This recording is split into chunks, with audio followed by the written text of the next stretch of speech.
What's up, guys? Welcome back to another Her Lounge podcast. We kind of missed out yesterday, so we're up here recording today. It's kind of busy yesterday, so thank God for Rob. So hopefully this will drop when it's supposed to drop, but I know it's kind of hard, right, Rob? It'll be today. It'll drop today. Okay, it'll still be Wednesday for everybody, just later in the evening. All right, so there you go, guys. So thank you guys so much for listening. I hope you guys have been enjoying our Girl Talk episodes. And today I have a different person joining us. It's my other girlfriend, Kim, and she's also my coffee dealer. So I love it. If you don't have a coffee dealer, get you one. It's true. Jackson Brew. Thank you. But we always like to start, Kim, with a positive quote. So today's quote is, "Don't adapt to the energy in the room. Influence the energy in the room." Mm-hmm. I like that. Know what I'm saying? Very true. Thank you. I'd say so myself. Where do you find these quotes, Mariswole? It's like you have the best ones for the day. I don't know if it's coincidental or... I just look them up. I find different people. Pinterest has some good ones, but I am specific about my search. I don't just do motivational quotes because it's like the most common ones at the very beginning. So it's like I'm very specific. Like I'll say women struggling or like stuff like that. And then I'll just look to see one that I kind of connect with. And then that's the one I pick. Is Pinterest still huge in the... I don't know, but I use Pinterest for everything. I think so. I absolutely love Pinterest. Do you use I it? do, Yeah. yes. I love have it. the app on my phone, everything. Same. I like legit, if I have an idea in my head and I just can't kind of piece it 100% together, I'll write down my idea in Pinterest. Like I'll put it in there and see if there's anything out there like that with any of the ideas that I have. And then I'll kind of be like, oh, that's okay. I can see that. And that's kind of how my idea may come to flourish, like 100%. I feel like the Jackson's Brew Instagram is something straight off Pinterest. Yeah, it is. Yeah. Her little cart is. Funny thing, when I met her, Pinterest. Let me tell you, before I met her, this is what's funny. I mean, I've always wanted a coffee shop, but before that, it was like, let me see what these. Because when we had gone out of town to Italy. And so these were all my little coffee shop ideas. This. Yep. This. This is one. Yeah. All these little shops that I've had on here. And then when she told me she had a coffee shop, but she was there.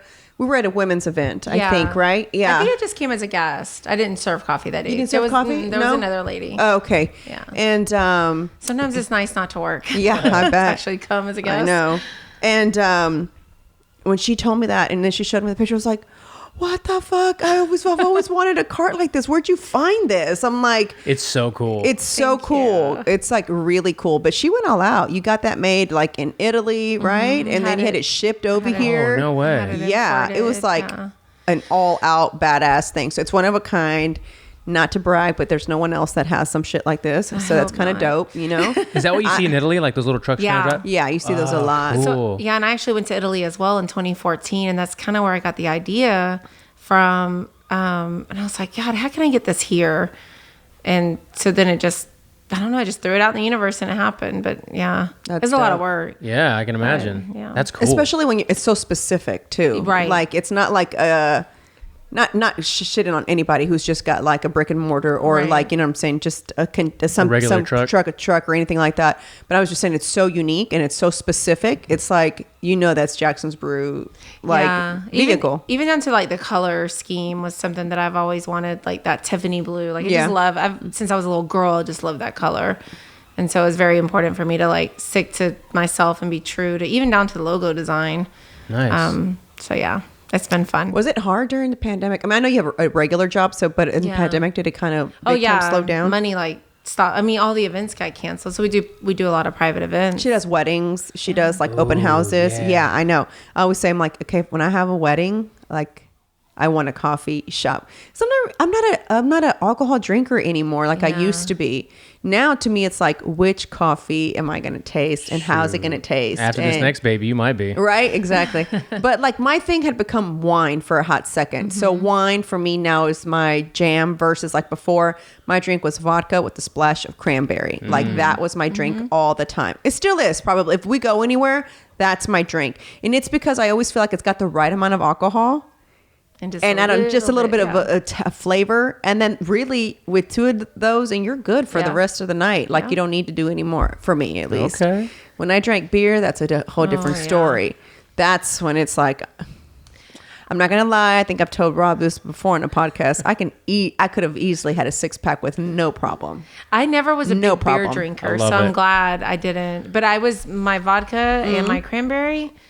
Yeah. Oh God. I remember being at Pub Fiction one night and I was so drunk and I had to pull myself away from the bar and I threw up right at the bar. Oh wow. My husband got up and walked off. That's hilarious. Oh left my me. god. I feel like I've seen that at Pulp Fiction myself. That might have been you who I saw. I was like, I was the basic bitch that just did that. Oh my Yeah. god. It was horrible. I've never thrown up at a club before, but I definitely was like, it's time for me to go. So who's leaving? Because I've got to go. Time Like, to I'm roll. done. I can't be here anymore. Like, the music is not really making sense anymore. Like, it's just like, this shit just all sounds. It sounds like boom, boom, boom. You know what I'm saying? I'm just like, and then I your gotta head go. starts going boom. Yeah, I just got to go before someone says, do you want another drink? And I'm probably going to say yes, right? Versus saying no because I've hit my limit, right? So then it's going to be worse the next morning. And so I'd rather just not have that next morning Have you ever thrown up outside of a club? outside of a club. I don't think so. Most of my shit has Wow, happened as soon okay. as I got home. Yeah, It was like, yeah. hurry up and make it home. I need to gag now, right now, this instant. Add that and add Jack in the Box $2 tacos on top. With of it. buttermilk? Oh my With the buttermilk? God. Oh. You know what's funny? We were just watching a Jack in the Box commercial, and I was telling Pete, I was like, oh my God, of all the fast food that's out there, not Chick-fil-A, because Chick-fil-A is not really in my fast food category for some reason. Fast food, like Chick-fil-A for me is almost like, A luxury fast food? no, because they have healthier items. Like I can get the grilled chicken nuggets or the grilled chicken sandwich, and it's like a legit grilled chicken, not like some The water frozen chicken. patty that they probably took out. You know, I just Yeah. let's just be real. So that Chick-fil-A, because Chick-fil-A's up there for me. But out of all the like fast food restaurants, Jack in the Box hits the spot. I think yeah. no matter what. My thing after the club was 2 tacos and potato wedges with extra cheese. Mine was 2 tacos and egg rolls. And egg rolls. And then I wow. would eat the egg rolls like cold in the morning. Like if I had an egg roll left over, I would just scarf it down 2 in the morning. It could be left out on the counter. I didn't care. I just ate it as well. Wow. For whatever reason, the grease, the Yeah. salt, I don't know what it is. They did have some but- bomb-ass egg rolls. Yeah, they I remember the did. egg rolls. I don't think I ever had it. That or the ultimate cheeseburger was my 2 thing. It was either I'm going to have the 2 tacos and potato wedges or the ultimate cheeseburger with curly fries. Are we hungry or what's going on I here? know, Our Jack in the right? Box plug. Oh my God. Jack in the Box, make sure to sponsor this fucking Yeah. podcast. That was my jam. Like I told myself, all the shitty food, because it was weird because this pregnancy has been really weird for me to where I can't smell grease. Like it just kind of grosses me out. Even if she's cooking in her, my babysitter's cooking, and the food's not necessarily greasy, but you have to use grease to cook it, right? I mean, you're using, and it's olive oil. It's not like, Yeah. you know, It's just but if I making you- smell it, I'm just like, "Ugh, I got to get out. I'll get out. I'll be sitting on the porch until she's finished making whatever. And then I'll be like, In your rocking chair? Just yeah, like- exactly. I'm like, and then I'll tell her, I'm like, can you turn on the candles? I'm like, even though I can't smell them, but you know, turn on the candles and I can't take the smell. But funny thing, the other day I told Pete, I said, I would really like some tacos from Jack in a Box, but I don't want to go with you to pick them up because I'm Yeah. going to smell it, the car, and it's going to be too strong. And then I'm going to get grossed out and I'm not going to eat it. Does that make sense? Yeah. That's how bad it is right now. I had a salad for lunch. Who has a salad? And they're freaking 18 weeks pregnant. And it went down so good. Like the spinach was just like so good. what- yeah. The cranberries, That's what the you're craving. the like feta cheese on there. It was so delicious. I was just like, why is this so good to me right now? Like it's just my jam. That and bean tacos has been my Bean tacos can never go wrong. yeah. It's been my little thing. That guys, if y'all hear anything in the background, that is my child playing in the Yeah. backyard. She is partying and back she there. is going hard right Party now. like a rock star. Yeah. Those are my little jams right now. And cereal, it's just random stuff. I just can't feel too full or I just get grossed out. I wasn't like that with Penny. With Penny, it was like, whatever. Gimme. Yeah. I wasn't like overeating either. I just, neither one. I've never overeaten. I'm too conscious of my food. Yeah. to where I'm always like, okay, I can take a little bit of that, a little bit of this, and a little bit of that, and that should be enough for an entire meal. And Pete's like, you know, you do have to eat, right? I'm like, no, I know. I'll just have another plate. Like, I'll eat something else later on, you know, to make up for it. Right. But I think it's just a mental thing. You're so conscious of what you eat. You're just kind of like, well, I can have a little bit of that and a little bit of that. That's 2 carbs on my plate. Should I do that? Funny. Maybe it should just be, which carb do you like the best? Eat that one, and then, you know, just give yourself some more protein so that you feel full, Well, you know? And I think with every pregnancy is different, because I have 2 boys and my daughter, and my daughter's pregnancy, me being pregnant with her was just completely different from the boys. Yeah. And I think easier or harder? Harder, more difficult. I don't know, it's because she was just a girl. But I think the baby tells you what they're craving. Like, you know, if this baby's obviously craving more healthier things, you know, than maybe before. Well, I am proud of myself because today at the gym, I mean, I know it's not a lot for other folks who are heavy lifters, right?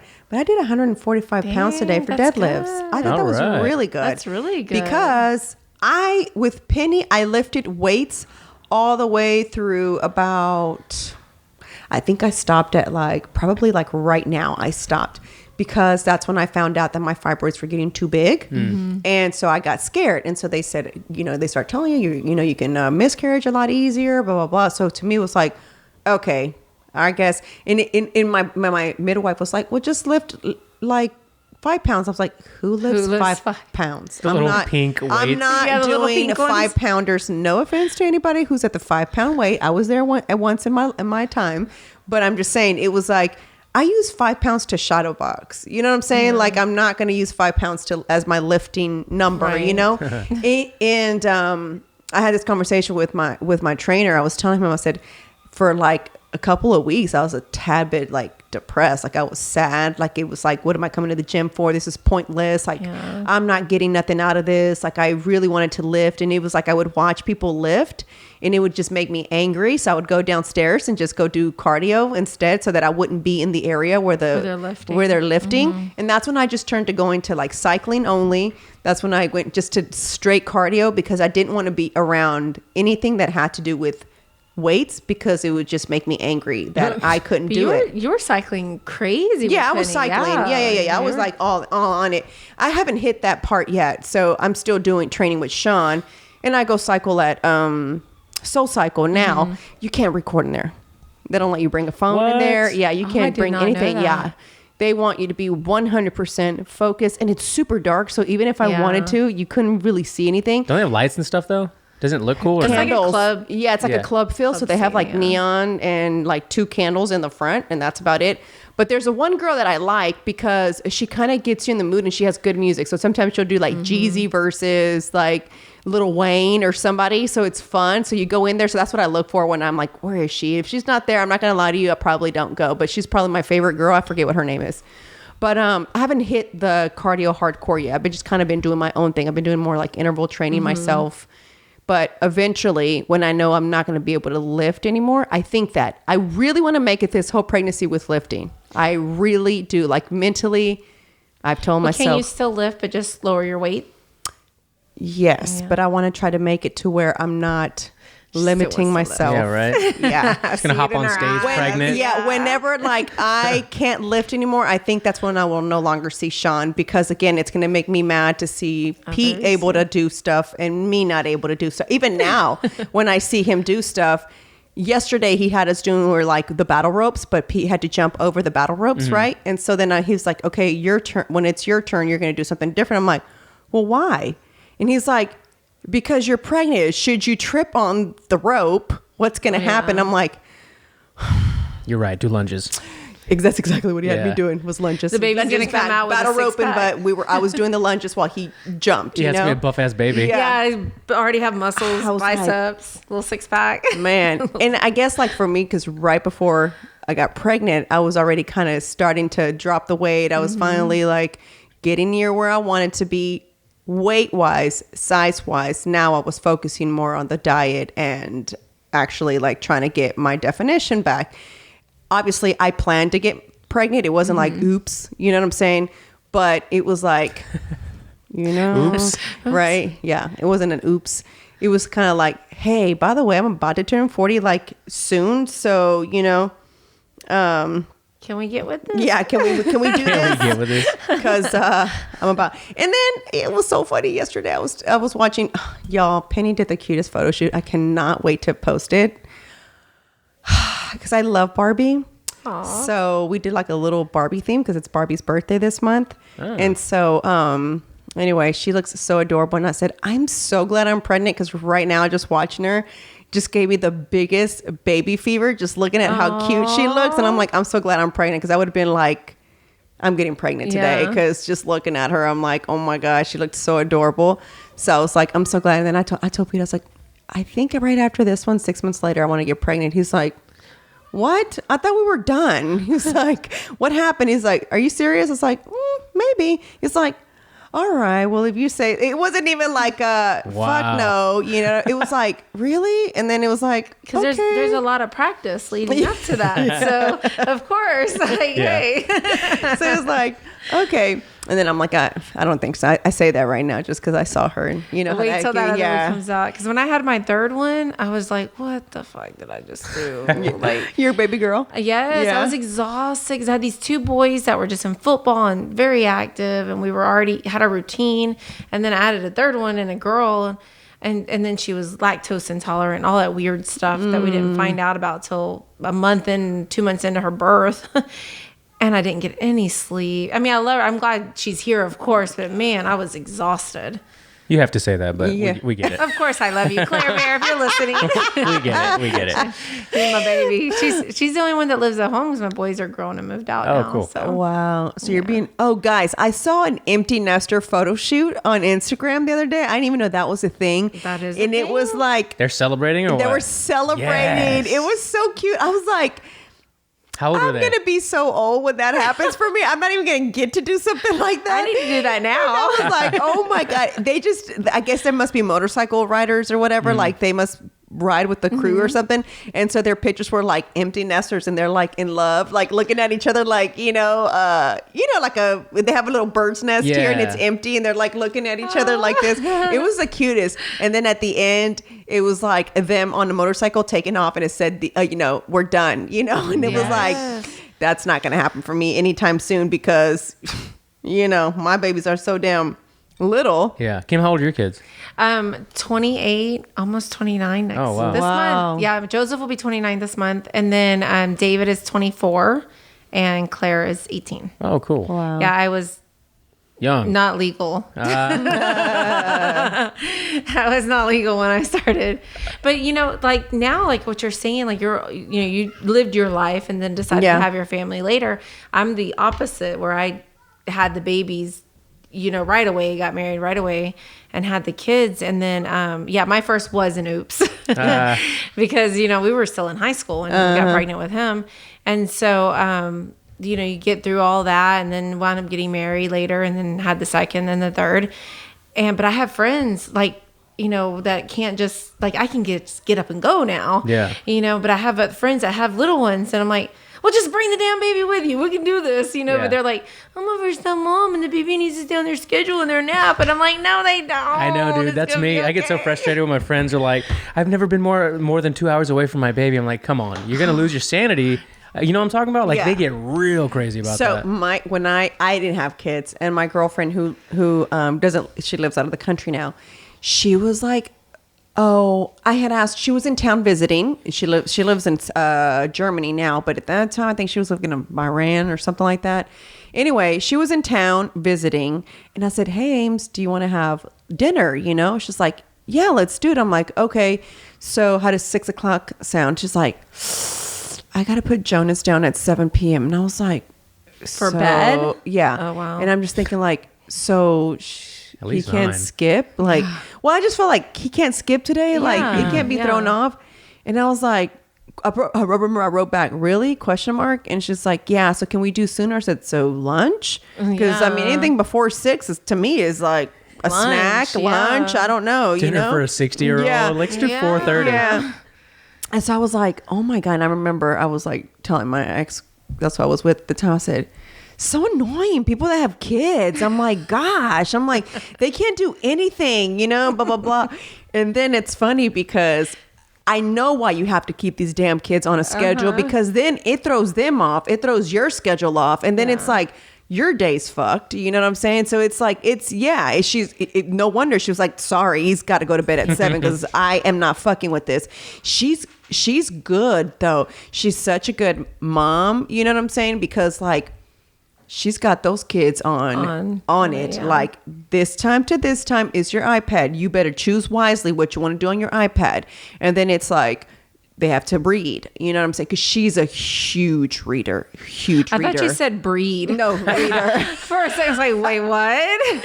No, huge reader. She's like great at it. Like she's so good about it. And then it's like they go to bed early. When we were there visiting in Italy, I thought for sure they were going to get to stay up because Mickey was there. So they could, hang out.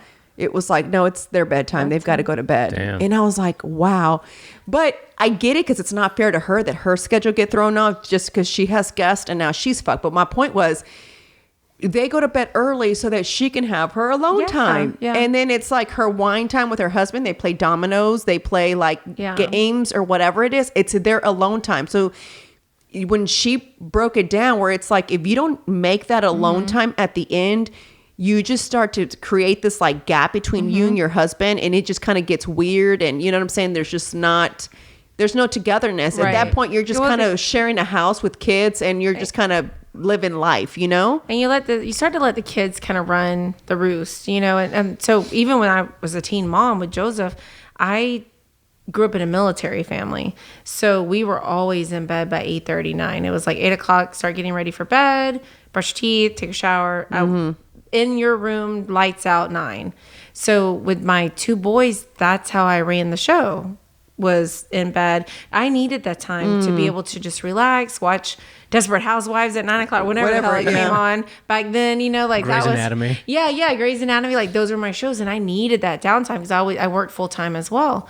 But then when the third one came, I'm telling you, when the third one comes, all hell breaks loose. But there was no schedule. It was a girl. My husband wanted her to be up all night with him, you know, just spending time with him. And then, you know, it was a free for all after. Did y'all schedules conflict, your husband and yours, or no? No, not really. But I don't know. Like, I mean, he got home like 7, 8, so a little bit later than I got home. But like dinner, we would have already eaten dinner sometimes. And so she just was allowed to stay up till 10 or 10:30. And the poor child's 18. She still doesn't sleep. She doesn't probably go to bed until 1 a.m. And I don't care at this point. Like, it's your life. So when our schedule got completely, we moved from Sugarland back into Houston. We were the family with 3 kids that at midnight, if we were all up and bored, we would go to the diner on Shepherd that used to be open 24 hours. I forget the name of it right now. On Shepherd and 59 Diner. Oh, yeah. Yeah, like we were that family that would roll up with the kids at midnight because they wanted to have a pie or something, whatever. Wow. And so that was us. Or, you know, we would let the boys stay up after she was born, and we would watch mandatory Metallica on MTV. Like, hell yeah. Yeah, right? Like back in the day, yeah. we were up all night. But all that happened after the third one. Yeah. And it was that's just so like, cool. Yeah. Hey, I got to ask, why did you go from Sugarland back into the city? So my husband grew up in the Montrose area. I'm originally from Georgia, Florida. I say the state line. Georgia, Florida. It was like 5 miles on this side or that side. And when I moved to Houston, we lived at Hobby Airport. We went to school. That's a long story. I'm getting totally off. But anyways, I went to school in the Montrose area, and that's where I met my husband. But we didn't want to raise family there. So we had a house built and moved out to Sugarland. And then I hated it. And for those of you that love Sugarland, so be it. That's where he lived. That's right. Sorry. I love it. I love it. I don't care. Well, I loved Sugarland was okay. I did not like the schools. Oh, okay. The school thing was a big issue for me. I could see that. There's mixed reviews for sure. Yes. Yeah. Oh, really? Yeah. Which are? I mean, I don't know. It kind of depends on where you're located in Sugarland. because there's a lot of, there's like, if you're unlucky enough to be in one of the schools that have mixed reviews, it's like, but it's right there. You know, I live right here. And where my house was built, the schools were not built yet. And so we were zoned to really good schools. Yeah. And then they built the schools and then they rezoned us. And then by this time, I have a kid going into middle school and high school, my oldest, and it just wasn't. We were thrown into Mission Bend a little bit, just where we were on Highway 6. Oh, no. And so I was like, oh, Mission Bend back in the 80s, like, what the hell? So it just didn't work for us. And it's not like HISD where you can get an in-district transfer. HISD, you can, if you're not happy with the school that your kid is in, you can request a transfer into another school. And y'all can figure out transportation. I would have been okay with taking my kid to school every day and picking them up as long as they were in a better school. But Fort Bend is not like that. You can't. So I remember sitting on the sofa one day coming home from work. My husband walks in and I said, we have to move. This was in April of whatever year. And he's like, what do you mean? He just got home from work. It's like, we have to move. I said, I'm not going to let the boys go back to school tomorrow. I literally pulled my kids out of school that week. My boys, thank God they're graduated. I pulled them out of school that week and I listed my house. We still own the house, but it's been a rental for the last 10 or 12 years. And I put them over here. This side of town? At Lamar. Okay. Which is where my husband and I went to high school. And But Lamar's a pretty good school though. Yeah. I used my mother-in-law's address during that time. I was just like, so for a while, I was driving them in from Fort Bend to go to Lamar, and because I didn't want to just Fort Bend, it was just a fuckery over there. I do remember. Yeah, you're right. I do remember that now, that you can't just switch your kids wherever you want. Right. Yeah. And so, which sucks. You pay all this money, live in this nice neighborhood, have a decent school, and then they rezone everybody. And so we moved right away. Like, I remember that semester was kind of a wash because I was driving them in and out. But by the summertime, we were completely out of Fort Bend. What made you come to Third Ward? So I had always moved, or had always wanted to live over here. Like 10 years ago, I wanted to buy over here. With being in real estate, you just kind of know where it's going to be up and coming. And my husband wasn't ready. So we moved to Spring Branch during that time. And then we flooded 3 times in Spring Branch. And then after that, I was like, you ready to go to the tray? Because we could have saved me half of what I paid for the house now. And all this flooding trouble if we would have just bought over here 10 years ago, because that was in 2010. But I always liked the neighborhood. When I moved from Houston, I lived in South Park. Oh, okay. So like, I just was enthralled and like I had no issues wherever I lived, you just get along with everybody, and so, but there was, crackheads on every corner back 10 years ago. There's still a few. They're still here. As soon as you come into my neighbor, it's like, it trips me out. Like, oh, I think I asked my neighbor down here who has been here forever. And I said, I want to know why Alabama runs here. That side of Alabama is just crackheads, drug dealing happening. This side on Alabama, which is where I live, it's more families. It's, you don't see that both on this side. Yeah, we're on this side. So I was wondering, well, he said that back in the days, the people with money lived on the side that we're on, right? And their help lived on the other side. Oh, interesting. So like the maids, the nannies, the butlers, all that stuff, all that staff, the staff lived across the street, which was over there, and they'd walk to work. So Alabama was like the dividing. Alabama was a dividing street. I didn't know that because I asked him, I said, why don't we have issues over here like the way, not that I want the issues, no, you know what I'm saying? Sure. But I'm just saying, why don't we have issues over here, but there's so many issues over there. And it's also weird. I also feel like those people don't come on this side. Like I never see them walking around here or anything like that. So I was so curious. And since he's been here forever, so has my neighbor over here. She grew up in that house since she was 4. Oh, wow. So she's been in that same house and she was 4, raised her kids in that same house. And she's still there, But the man over here owns a few houses on this block as his rentals. And so I asked him, he was like, you live where I guess this used to be a Jewish community because the Jewish community was not allowed in River Oaks. So these were business people. That's why you're allowed to have businesses on this side in houses. You'll see houses that are turned into businesses because a lot of the Jewish people had businesses running out of their homes. So they were allowed. And the people that live Riverside Terrace, they were not allowed. the black community, from what I understand, was not allowed to live in River Oaks as well.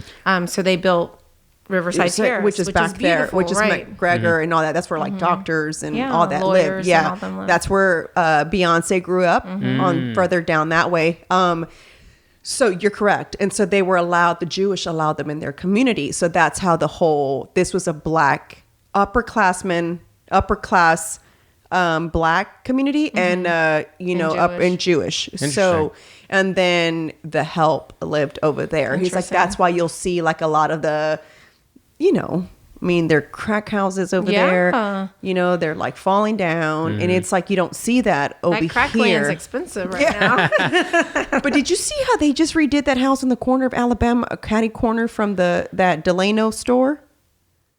That was a squat house, and all of a sudden somebody came in and remodeled it. Bro, they did such a good job. There's a lot of construction. It's not the same house anymore, and it trips me out every time I get out of my neighborhood and I see it in the corner. I'm always like, I want to know the person who purchased that home, how they saw the vision, because when you drove by it, I had no vision for it. I mean, it was. I need to go by there. It was like it had graffiti on it. It was a squatter house. You know what I'm saying? So it was like, I really wondered what, what I'm saying? You could tell it was just I don't know, but it looks so pretty. They put these nice pillars. Oh, nice. Somebody's finally living there. They were once living there when they were fixing it, but it looks like somebody finally moved in. So I'm just curious. Like, I would love to speak to the person who saw the vision in that house, because I can see one of these like houses on this side that are like abandoned. You know what I'm saying? I walk by we're walking. I'm like, oh, I'm like, okay, that house has so much potential. Like, I'll see it.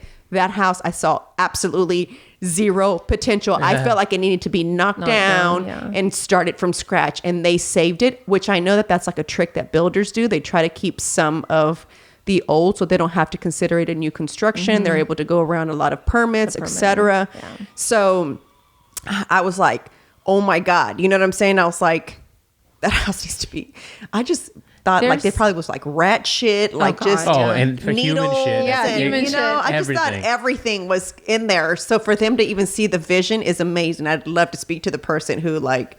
Well, I'm excited about what's happening over here. I know that if you're on our Facebook with the neighborhood, there's some pushback, and I get it. But I'm excited overall about the gentrification, what's coming on, and what's the development and all that. The development, yeah. I still feel like we're in a food desert. We don't have enough grocery stores and food around here at all, and so that is a challenge that I think we need to overcome. I'm happy that they put the HEB over here, but I don't go that way. But the HEB is also in the nicer part of the neighborhood. Well, it's closer to Riverside Terrace, right? Which is where the richer side is. Right, and it's directly across the freeway from the Med Center. So it's super convenient for Med Center people to run into HEB, grab what they need, and be on their way. It's not convenient, I don't think, for me. But I think Whole Foods is coming that way. If you go down Emancipation. Is that building on the right? Is that where they're putting? Yeah, all the way down there, supposedly. I don't know. That's what I've heard. Sean, because he works with, or he does build stuff or whatever. He said that was going to be a Whole Foods, some kind of grocery store. But then it's still over there. But it's Whole Foods. Like, that's what Marissa and I were talking about. Whole paychecks? Yeah. Oh, yeah, whole paychecks. Well, we talked about that last week, where I said it's gentrifying here, right? But is it affordable? It's not. Who can afford to go to Whole Foods just regularly? Like, you think about it. There's certain items that I can only buy at Whole Foods. I'll just be honest with you. And I know I have to go there to get it. You know what I'm saying? But what about the people that can't afford to purchase there? What do they do? My grocery stores is HEB on Alabama. Yeah, I still go to. Or I make the loop-de-loo around, and I go to my Kroger on Yale. And everybody's like, why do you go so far? And I go, it's really not far. I mean, you have to go around downtown, but it's like right there. Yeah. But I mean, Target and Walmart and everything else is right there now. But we don't have any of that over here. Yeah, there isn't anything like that over here. Well, shout out HEB. You got to mention that since Governor Abbott lifted, or is going to lift, the restrictions on masks and businesses 100% starting next week, HEB said that they're not going to mandate it. Yes. They're going to ask, please wear a mask, but it's not a mandate. On the other hand, Costco was like, they made a statement that no, we're mandating it. So, well, a lot of businesses did. Yeah. Vote with your dollar. Wherever you want to go support. If you don't feel comfortable, whatever. That's my philosophy. saw so many people yesterday Outraged, having just dude. outrage. Pissed. Here's the thing. So he upsetting to didn't me. say you can't wear the mask anymore. It's still your choice, but gave now you a it's choice. also the choice that you don't have to wear it. That's why for me, it's like when I kept seeing that, I was like, I'm going to have to ignore I had to any ignore of it this too. stuff because here's the thing, guys. It's so weird how we blow up things in our head when they're not as a big of an issue. All he said was, it's being lifted. It's not required. Should you feel you still want to wear it, go ahead and wear it. You know what I'm saying? If you're a business and you want the people that come into your business to continue to wear their mask, it's your right. So you can tell them to wear it. He didn't say businesses cannot, require for you not to wear. He didn't say any of those things. And that's what so I think that's the problem with us sometimes, as people. It's like we make a situation in our own head. Yeah. You know what I'm saying? You turn it into something more than what it is. If you don't feel comfortable being out and about without a mask, wear a mask. If you feel comfortable not wearing a mask, then don't wear a mask. For example, I will continue to wear a mask because I'm pregnant. If I was not pregnant, I'd be honest with you, I would not wear a mask. Yeah. He did say the local officials also can't arrest you or fine you or anything like Right, I saw that, which that. is great because some people they're gonna be pushback. But what are you gonna do? You can't prosecute these people because they don't want to wear a mask. I feel like, I don't know why I feel this, but I feel like there's going to be these little moms or these people at the grocery store pissed off that Karens? you're not wearing it. And I'm wearing it and you're not. You see what I'm saying? Yeah. And then I told Pete this. I was like, you're also going to know who voted which way. Oh, yeah. By the Oh, people yeah. who don't wear a mask. It's and the people crazy who do. how this became so political. Exactly. Before it was completely mandated that we had to, and a lot of people were already wearing masks. I wasn't. I mean, I walked into Kroger, H-E-B as long as I could without having to wear one. I remember walking into Kroger on Yale and running into a client of mine. Of course, she was gloves, mask, eyeballs covered. I mean, everything covered, which to each his own. But she ripped my ass for not wearing a mask. And I was like, oh, Nice to see you too. yeah. What just happened? Like, first of all, I worked in the dental field for 20 years. I knew why I needed to wear a mask. It was to protect me from and or wear gloves. I was protecting myself from catching your HIV or your hepatitis or your cold that you had. Yeah. Corona, I mean, like I said, I saw a post I put on Facebook a year ago around this time the other day that said coronavirus has actually been around a long time. Yeah. It's been on the back of the Lysol bottle Yeah. for years. And then Lysol, I mean, God, their stock probably just went up the yin-yang, because everybody bought out all the Lysol. But I've always kept Lysol in my house. I Same. always There's knew. like 4. That's why when everybody was like looking for Lysol, I'm thinking to myself, do y'all not keep Lysol in your house, period? Cochinos. They Like, should I have been Lysol having wipes, I have Lysol bottles, and I have these other, I don't know what, I forget the name of them. They're green in a green pack. I don't even remember them. But anyway, they're for your toilet also, like for you to like I used to keep them in the restroom after everybody went. I'd kind of go back in there. No, not because of anything, but everybody's booty sitting on their thing. That's the guest restroom. So I know this is really, but I was already germy as it was before. I wasn't like extreme, but like for me, when we'd fly, because we fly every, for the shows.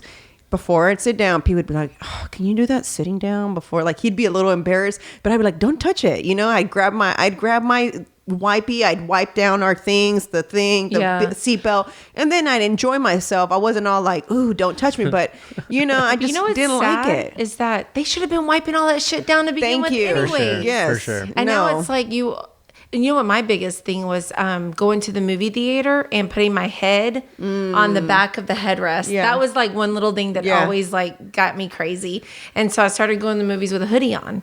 So I'd wear a hoodie and cover my hat. Smart. As I was always cold anyways, Yeah. but at least my hair didn't have to touch the back of the seat. Yeah, because that was my crazy thing. And another, let me tell you, I forgot about that one because I remember one of my cousins caught lice. from the movie God. theater, from the seats. Can you imagine being a grown ass woman getting lice? Oh my God. It's so funny. Dirty B word. You know what I've noticed here lately is here we go. We said we were not going into politics, Rob. Why does this always I don't know. happen? It's business, real estate. Because politics is involved. Yeah, and you know why else? Also, I think this is crazy is because I feel like every day. This is what I was talking to Marissa about. I was telling her, I was like, I can't take this anymore. There's too many things coming out every day. Like the potato head thing that we talked about last time, right? It's like Dr. there's a Seuss. Mrs. Now there's Mr. Well, Dr. Seuss. Dr. Seuss is a classic. Yeah. I'm sorry. I own the books. Every I book do you can too, think yeah. of for penny in Spanish and in English. I own them in both languages, guys. Damn. So Well, the prices wait, are skyrocketing, so Tell hang me on what to 'em. happened with Mr. I have Potato old school Head. looking ones too. Yeah. I found those at a vintage store Dope. and nice. antique stores, and I have those. I have Raggedy Ann old books. Oh, I love Raggedy Ann. And I kept them. It's funny because I never thought I was going to have kids, but my last house, I had like, it was more of a vintage farmhouse look, and so I had a lot of these things on display. I really loved like the older stuff. It's, I guess like the 80s and all that. So I missed Mr. Potato Head. Yeah, I kind Fill of. me in on that. So go ahead. Other than they're not going to make it. It's going to be gender neutral. Which is just going to be called It's just going to be Potato Head. Oh. So There's no an Mr. Potato Head. issue with... Wow. Yeah. So Okay. I thought it was because he was brown and somebody got pissed because the potato's brown. Well, the damn potato's brown. I had gold potatoes yesterday. They're like white, or yellow. red. You can be red Indian potatoes. Exactly. Now, if you're- To me, it's like, but there was a Mr. and a Mrs. If you had a problem Oh, with that's it, true. There's then a make Mrs. Potato Head. then create a new gender neutral potato head. Then right? Yeah. But yeah, you're right. There was a Mrs. There's a Mr. Potato and Mrs. Head. So what happened to Mrs.? I have no idea, but Mr. Potato Head is like he's the the potato most head. common, yeah. He's a very popular I have character. a potato head freaking mug. I bought because I thought it was a Wow. potato head. I found it at TJ Maxx. I thought it was a legit potato head, Yeah. right? I was like, oh my God, Penny has to have one of these, right? Like I had a potato head growing up. She has to have one. I didn't read that it was a mug because it was just the picture of Mr. Potato Head on the yeah. outside. And then I get home, I'm like, I have a surprise for you. And then she's like, what? I'm like, and she opens it up. I was like, she goes, vaso? And I'm like, what? It's not a cup. And I look and I'm like, damn it, I didn't read the cover of it. That's pretty cool, though. And it's a That is it's cool. Mr. Potato Head mug. You know what I'm saying? Nice. But It's my para point, mami. right? My thing behind that was like, it's like every day. So now with the no mask, the Mr. Potato Head, the Dr. Seuss, the Equality Act, it's like, what are y'all covering up to distract us? Because there's way too much distraction happening right now. Totally. Meanwhile, no one is talking about the bombing in Syria. Right? Right. No one has mentioned that. And also, what about all the girls that got kidnapped I missed that one. in Africa? Oh, I did hear about that. I read a headline, but I didn't read about it. Okay, so let's just talk about that because no one talked about it, right? But what did make the headlines was Lady Gaga's dog walker who I was saw killed that. and her dogs are missing. That made everyone's I headline. heard she got shot, but she's okay. Oh, she's okay? Oh, I thought, I'm sorry. I thought she Last had I died. checked, she didn't die. Oh, well, then great. I'm Yeah. glad she didn't. I don't want anybody to die. But I'm just saying, like, that's what our headlines are, Yeah, guys. totally. And then yesterday, the migrants, on the border, they're all on their knees. Did a video and like begging. They were wearing shirts, clean Gildan shirts said Biden let us in. I'm like, who gave you all those shirts? Oh, wow. Like clean, Yeah. brand new press shirts that you would think that somebody set it up. And one of the guys, it's on his knees, like, and they're straight up in Spanish, like, Dios mío, por favor, déjalos, just praying and stuff. And they got Univision and everybody just, Yeah. that's kind of It's being talked about, but all- just, it seems But so why- staged. That's what I'm saying. There's too many things for me, and that's what I keep. Marissa's always like, this has been happening. I know a lot of stuff has been happening. The thing is that it's now being brought up, and it's like we're focusing more on these things. What is really happening now? The new thing is that you just hear the new thing about the stimulus check, right? So now the stimulus check situation is. You know how I think you get less, or I'm sorry, I forget what the schedule is. I just saw it too. like I think ABC the 13. 1400 Yeah. or- But now if you're on the little bit of the higher bracket of the amount you make, you're going to get your check last. The other people who are making less money will get them first. Which is fine. But listen, that person that was making a little bit more, was making a little bit more, is probably just as much in need as the Yeah. other people who are going to get it first. That's my point. It's like, and you're fucking with us. Here's the thing, right? Even though I'm not saying Trump was the best president ever, right? But when he said you're getting a $2,000 stimulus Stimmy. check, your shit was in there, was Yeah. it not? Let's just all be It was real. there. We can all agree on that, right? This man has been in office, I don't know how many days, and they're still debating about how much you're going to get, because now they don't know if you're going to get the $1,400. They're rolling it all into that next COVID relief bill as well, along with the minimum, $15 minimum wage, which there's no way that should be rolled in there.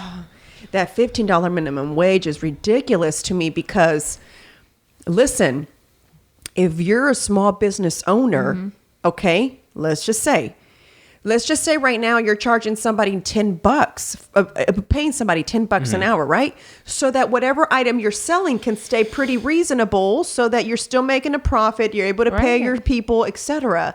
But now if you're having to pay them $15 an hour, the consumer's going to have to pay for it. Your consumer's going to have to pay for it. And you're going to pay less salaries. Let's be honest. You're going to let somebody go. Yeah, you have to. It's for small businesses. For big businesses, this does nothing to them. You know what I'm saying? For the Walmarts, for the Amazons, for all those, this does nothing to them. Target already pays you $14.50 an hour to start. Costco $16. They just raised it. I mean, so there you go. They're for it because that does away with more small businesses. Exactly, it's better for them. Exactly. And that's what kind of irks me is the fact that, listen, guys, y'all aren't the biggest, you know what I'm saying? Y'all aren't the only ones that want to do something online. There's a lot of people who have dreams of opening a business. Right. And now you're about to make it just a tad bit more difficult, you know what I'm saying, for folks. Brick and mortars have never been scarier. I mean, I feel awful. And I was telling my mom that. She goes, well, thank God I don't have to work that way because my mom just pays off commission. You know what I'm saying? She's a hairdresser. Because I was explaining this to her. And I get it, but you also have to think you can't make that a universal. Do you think? Well, finish with that. Well, you can't make that a universal mandate. Minimum. Yes, because it doesn't cost the same to live here as it does in California. Now, $15 an hour in California are pennies. Right. Yeah. Pennies. They can barely pay their rent for a one-bedroom apartment with $15 an hour. I see it making more sense, I guess, there, and I still feel for the small businesses.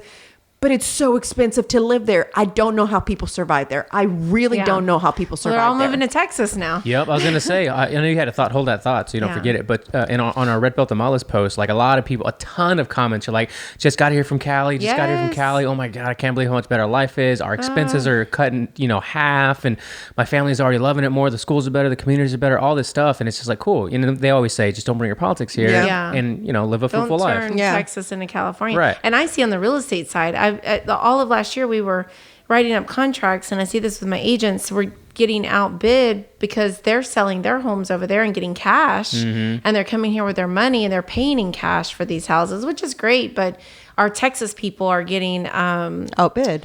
Yeah, outbidded by California cash. And so, it's just, I just came from Austin this weekend, and I'm like, let me just bypass Austin and go to Fredericksburg. I love the area. But my thought was, do you think that if by raising the minimum wage to $15 an hour, I remember when I started working, when I was 15, my first job was at Dairy Queen in South Houston. Nice. And I was getting paid $3.35 an hour. Yeah, I think I started. My first job was $4.25. Yeah, my first was $6.25. So I got gradually to $6.25, but I started at $4.25 at my first job. Do you think is not a motivator? If it goes up, it's not a motivator for the kids to pursue higher education and to pursue a trade? I totally agree. And let me put this to y'all, and then y'all tell me what you think. This is what I've been saying, is that if you have a $15 minimum wage, it doesn't encourage you to learn enough skills in order to gain. Like, instead of the slogan, like Bernie and everybody, AOC saying, fight for 15, shouldn't it be like work towards 15 or learn for 15? Yeah. You know what I mean? Does that make sense? Well, but let's think of it now, right? So to $15 an hour, what are your requirements going to be now? I mean, I'm just curious. Well, not every job. You can't flip burgers. So I'm sorry. So make listen, $50 an hour. So that's what I'm saying. So at McDonald's, they're going to pay $15 an hour to what? Exactly. Well, they're about to get replaced by machines anyway. Let's be real. Oh, so there's already some McDonald's that have it. Yeah. Pete and I went to one day. We walked in. We were driving somewhere.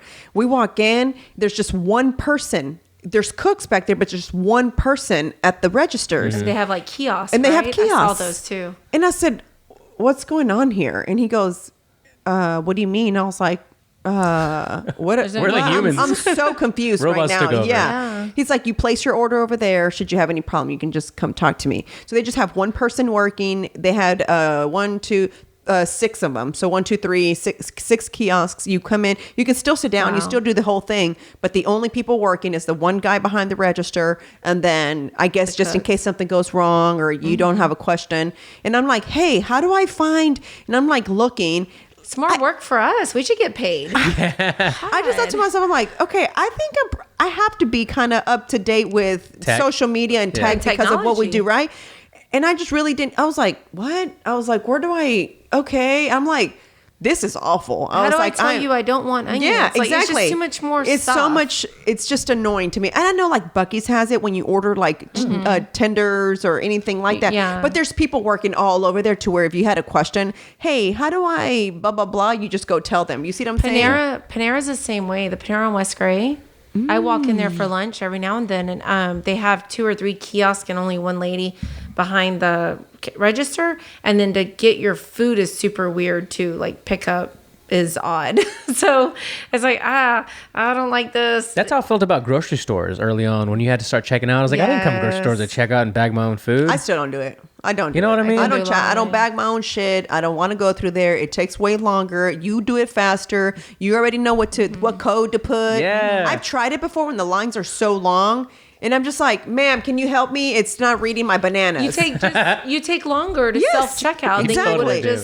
And I'm embarrassed because I feel like the person behind me is like breathing, just like, damn, why is this bitch taking so long? You know what And I'm he's saying? not wearing a mask, And I'm damn just it. like, golly, well, this is before, Right. COVID. But I was just like, gosh, I hate self-checkout. I hate it with a passion. I order my groceries now and they get delivered. I don't even fuck with Dude, it anymore. yup. Yeah, I don't. Instacart. Curbside or pickup, And you yeah. know, when I started that was, I was pregnant with Penny and something was happening during that time to where my sister, I think it was like, Was it Harvey? maybe, I don't know what happened, but my Mm-hmm. sister-in-law was the one that told me, you should really be careful because you're pregnant. Man, what was going on? I can't even remember what shit was happening when she was pregnant. So many when I was things have pregnant with happened her. over the last 2 years, right? Yeah, 3 so years. much. Yeah. And she was like, you should order your groceries so that you're not having to go in and blah, blah, blah. And I was like, oh, okay. And so then I think there was a flu outbreak, maybe. Maybe. Man, I don't remember. You It know doesn't what's- matter. But what's now, cool? ever since that, I started Instacart. I was traveling for work a lot. So, and then my daughter was like, 15, 16 years old, and there was never any groceries. So I said, fine, here's the Instacart login. The credit card is already attached to yeah. it. Put your order in and order. Just don't go crazy. Yeah. And luckily, she's responsible enough. But man, the groceries were delivered to her in 2 hours, and then she could cook Yeah. or make herself something to Yeah. eat. So it's been a lifesaver for that. Like as you get older, and if you guys are, as the kids get older, not you. well, that too. That too. But you're traveling and stuff, and then Penny's like 18, and she can like hold the fort down. Yeah. Hey, groceries are on their way. Yeah, for me, it's like when we be flying back home, I'd be on the airplane Yeah, ordering doing my the order. groceries Yeah. so that when I yeah. got home, they're already here. Good Yeah. move. And Good move. or if I was leaving and I know that Lisa needed something while she stayed with Penny, I'd order them and I'd tell her, hey, they're going to arrive today at 1 p.m. So Yeah. because she won't open the door for anybody, so I'll have She to won't tell open her. the door for me? Yeah, nobody. She doesn't open it for just me. nobody. And so she'll, what do you call it? I'll tell her 1 o'clock, they're coming. So just so you Yeah. know, go check the camera. You can see who it is. Mm-hmm. If it's them, then, just kind of bring the groceries in. It's just like, okay, best thing I've ever done. I'd hate going to the grocery store now that it's so convenient. They Yeah. bring it to your house Yeah. and And you spend less. Let's be real. You spend you less definitely money. Because your spend left. time, Yep. too. And your time. Your Totally. time. So that's a win-win. And I do miss do you remember when we were young, I'd go to the grocery store with my mom, and the guy would bag everything for us, help us take the groceries to the car, help us put all the groceries in the car. My mom would tip him a couple bucks. But they didn't even do The that. simpler times. Yeah, Now there's barely enough people bagging the groceries. Right. Well, you had to bag your groceries A half lot of the times, time. yeah. It's insane. It was like, I don't know what day I was sitting there talking to Pete and I just said, I love my children with all my heart, but I just feel for them because their future Totally. is so sucky. Like from everything, Yeah. I feel like from television to maybe technology wise, they don't think so. Maybe they'd probably see it as, no, mom, your time was so boring. Like, how did you survive with, no phone or no Yeah. internet or anything like that? But to me, I feel like I had so much more fun. And that's why I'm so happy that Penny is not into the iPad, because she still enjoys going outside. She will ask, can we go outside? Versus I know friends who complain about their kids wanting the iPad, and there's got to be a limit, and they're fighting, and it's not your iPad time yet. You know what I'm saying? But I think too, a lot of parents, I mean, my technology really came into effect when we had our daughter, the third one, because the boys didn't have it. We were always at football, always outside.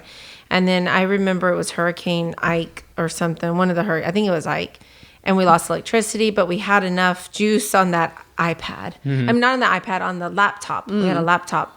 She learned everything about the internet and how to maneuver a laptop at 2 years old. Oh, wow. Barbie.com was my saving grace. Yeah. Barbie.com.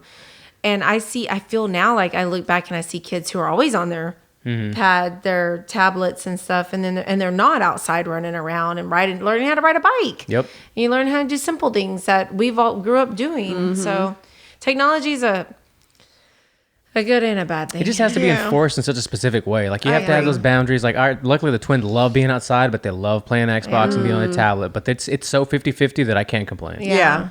Maybe I don't know what Penny will be like in the future. Yeah. Maybe she might start liking it. She'll be on it for a little bit, and then it's like, Let's I'm go done run here. around. Let's Yeah. go do to the something park. else. Yeah. She's a parque. Parque? Yeah. That's her thing. so She loves cute. that. But I don't know. I just feel Mickey is big time into the gadget. To me, dude. that's overwhelming. What is she, 12, 13? She's 12. She'll be 13 this year. Yeah. Yeah. She's big time into the gadget. That's who I feel most bad for. That- the 12 to 16, 12 to 17. I mean, I feel like I contributed to my daughter's internet usage because I was so busy with these other kids running around and working, and be like, okay, well, the tablet will keep her calm for an hour so I can cook dinner or do something else, and she won't be, right up underneath me. But like my nieces and nephews, again, they're another part of the military family. Dad's super, super strict. I mean, I felt bad for the kids because I'm trying to talk to the mom at dinner and the kid is trying to be entertained. I'm like, just give that kid your damn phone. Yeah. So we can talk for an hour. Yeah. Just give her something to entertain her instead of having to fight with her, every minute. And so I'm totally on board for that. yeah. I don't do it till it has to be, she has to really be getting on my nerves for me to do it. I'm not going to lie to you. I bring toys in my backpack for her. There's her magnet puzzles. Yeah. I bring her little LOL dolls. But bring something. Yeah, They're I not bring just all trying to those play things. with a Yeah. knife. Or the coloring, because usually have the coloring at the restaurants. Like, so for me, phone. If I'm going to give her my phone, it's because I've exhausted all my options. Yeah. Even when I went to the pediatrician, when she walked in, and she saw Penny was playing with her magnet puzzles, she was like, "Wait, you don't have an iPad for her?" I'm like, "Yeah." And she's like, "But she's not playing on her. You didn't give her your phone." I was like, "Look, I was like, is she about to get mad at me? Like, I don't know if I was in trouble or what." I said, Yeah. I really tried to avoid the electronics. I said, and for as long as I can. I was like, until, it's kind of like inevitable, like Yeah. Mickey right now. That's the age she's in. That's what she's into. She'll and that's get what she's going to do, So like, if I can prolong it, I want her to explore. I want her to play in the dirt. I want her to go down the slide and have water balloon And get one fights ringworm and in your life. yeah, it's like I need for her to do that. I want for her to touch and feel and not just be doing this the entire time. Yeah. I have a really big thing about that, and it could be just because I'm an 80s child and that's how I grew up. I don't know, but like I said, right now the phone, I only give it to her. Now, I'm not going to lie to you. At church, for some reason, her toys do not entertain her. Because it's church and they have to be disruptive when the good For Lord is sure. speaking. Jeez. And I'm just 100%. like, why at the restaurants do these toys work, but here at church they don't? So I'll bring out the puzzles first, maybe for 2 minutes, and it's like, okay, I'm done with this. Then it's like I'll bring the other little dolls, and it's like for 2 minutes, and Does then she that's not it. go to the little daycare area? She probably beats all those kids up. That's the mistake I've made. I think because I've had her home too long with a babysitter. She's never been into a daycare. The one time I attempted to have her go to the little classroom, I literally had just sat down, And they called me and said, your little child, number up on the yes, thing? your child is crying. Is that what they do? No, they text you now. Oh, they text text you you now? now. So it's like your child, please come get your child. Imagine them putting you on blast, like your name and your No, they used to back in the They days. used to, yeah. Because at my church, they put the screen where you could read the songs. Yeah. Because you don't have hymnals anymore. You could read back in the day the song, whatever you're supposed to be singing. And so now they put the song up on the words, the lyrics up on the screen. Yeah, the big screen. So if your kid was acting up, when they needed assistance or whatever, they didn't put your name up there, but your kid had a number. But then you get up and everyone else sitting down like, oh, you're badass like, kid. number 3659, your kid's acting like an asshole in room 2. So you're like, oh, I got to get up. When I went down there to go get her, I was like, where is she? She had to be put inside the director's office. Oh my God. Because she was screaming her brains out. Aww. And when she heard my voice, the lady was trying to not let her get out because she was trying to make sure I was the parent. So she had the door open. She hears my voice. She's moving this lady out of the way, screaming. And then she comes to me and I said to myself, boy, have you done some damage.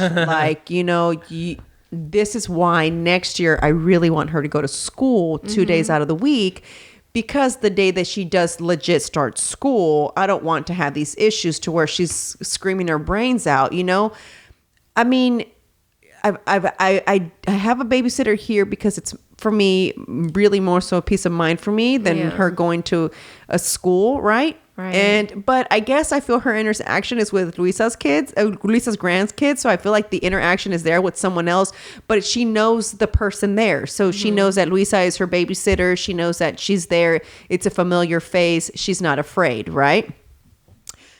I guess at school, it's like, I don't know anyone here. I don't know who this lady is. Who's this teacher? So it's like, I don't really know how that's going to go. But I plan on doing it next year for her when she turns 3. Yeah. Claire went to Mother's Day out 2 or 3 times a week from 10 to 3.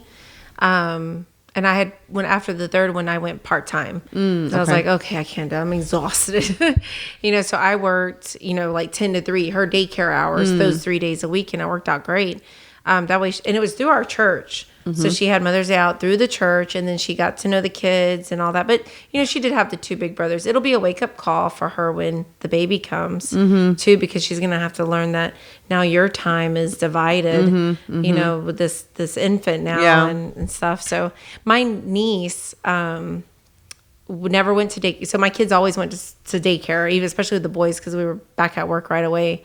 My niece never went to daycare. She was either one of the suegras, one of the mother-in-laws watched her. And so she didn't have a lot of kid interaction unless it was with my kids.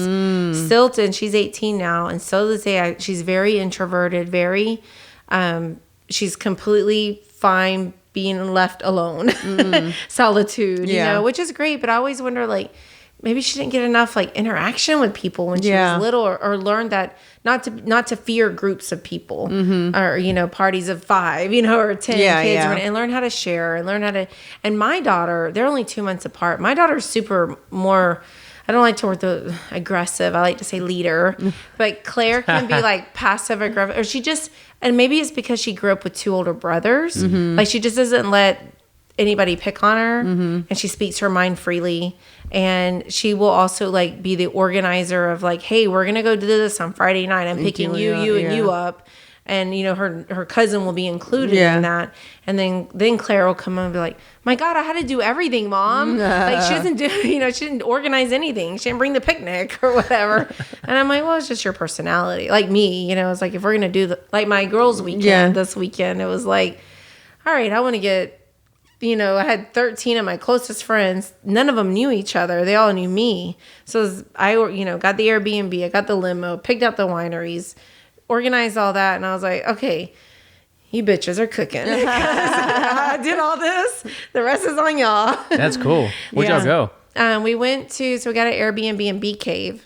Right? Oh, Bee Cave's beautiful. Beautiful, beautiful area. And then we went to 3 different wineries in Fredericksburg, 1 in Johnson City, and 1 in Dripping Springs, and then back to Bee Cave.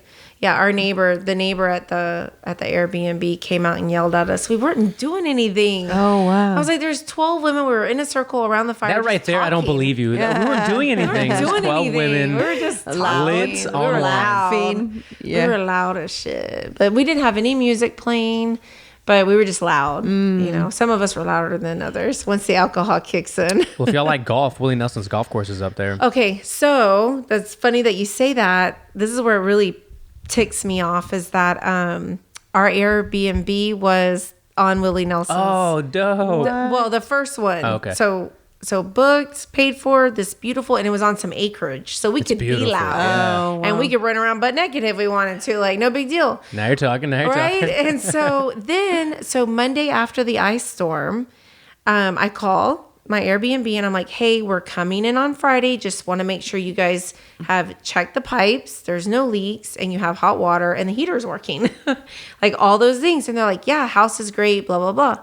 Wednesday, I get a phone call from the property manager and she goes, oh, we have a little bit of a situation. The people that have been staying at the Airbnb, their house had issues, so we need to extend their stay. Oh, wow. No. Why didn't they make them go That ain't somewhere my problem. else? Yeah. But then it became my problem. Yeah. And I was like, this is not cool. Like I reached out to y'all on Monday to make sure, and you're telling me Wednesday and we're supposed to come in on Friday. So I had a big issue that Wednesday afternoon. I didn't even tell the girls yet because I was like, okay, we have a problem. Yo, let's solve it. Yeah.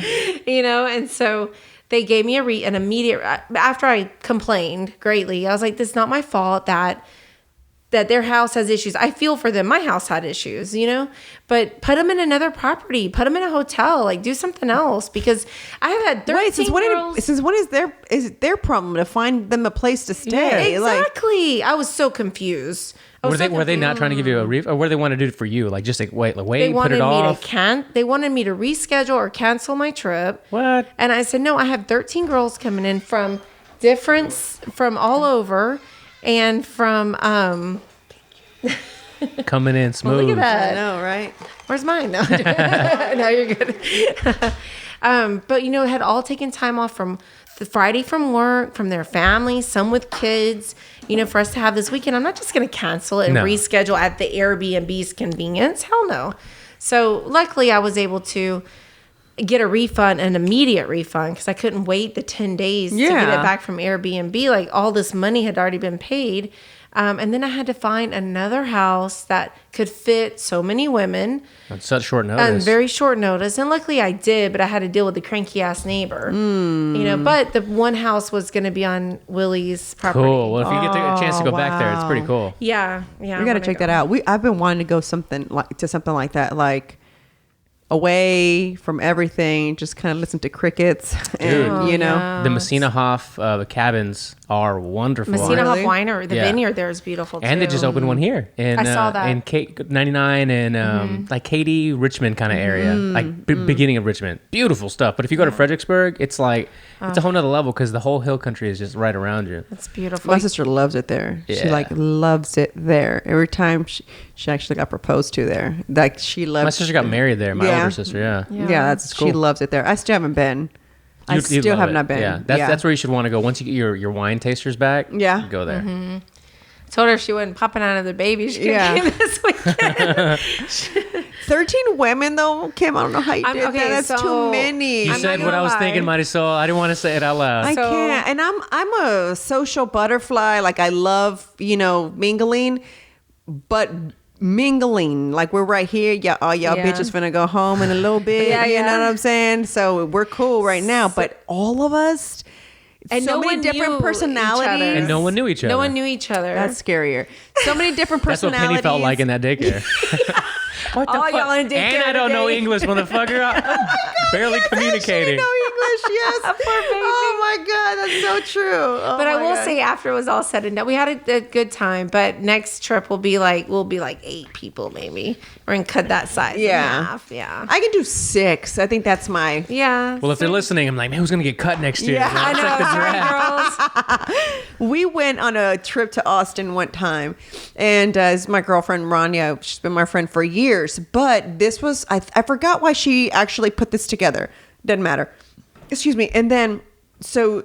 Mind you, she's been my friend since high school. So we went to different colleges. So she made different friends. I made different friends and so forth. So she's like, oh, my other girlfriends are coming. I was like, cool.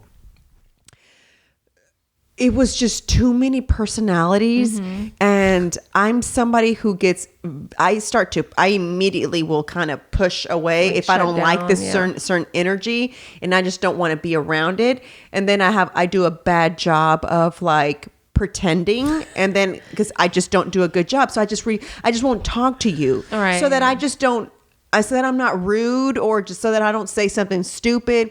I just won't talk to you. You know what I'm saying? I'll kind of like, if you talk to me, then cool, you know. But I'm not gonna sit there and chit chat with you if I already feel like I don't vibe with you. I really don't feel you. The energy isn't so there. she had a friend who I guess just kind of felt like, that's my friend.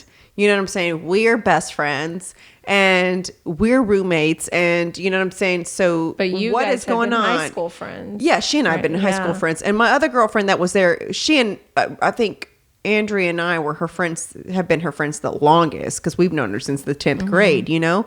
These girls were college friends and sorority friends.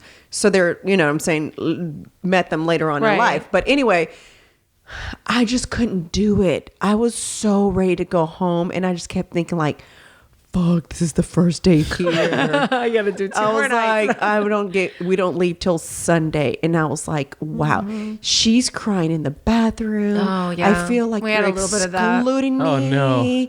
And I was just like, It's high school all over again. What is Yeah. happening? I was like, I'm grown as fuck for this.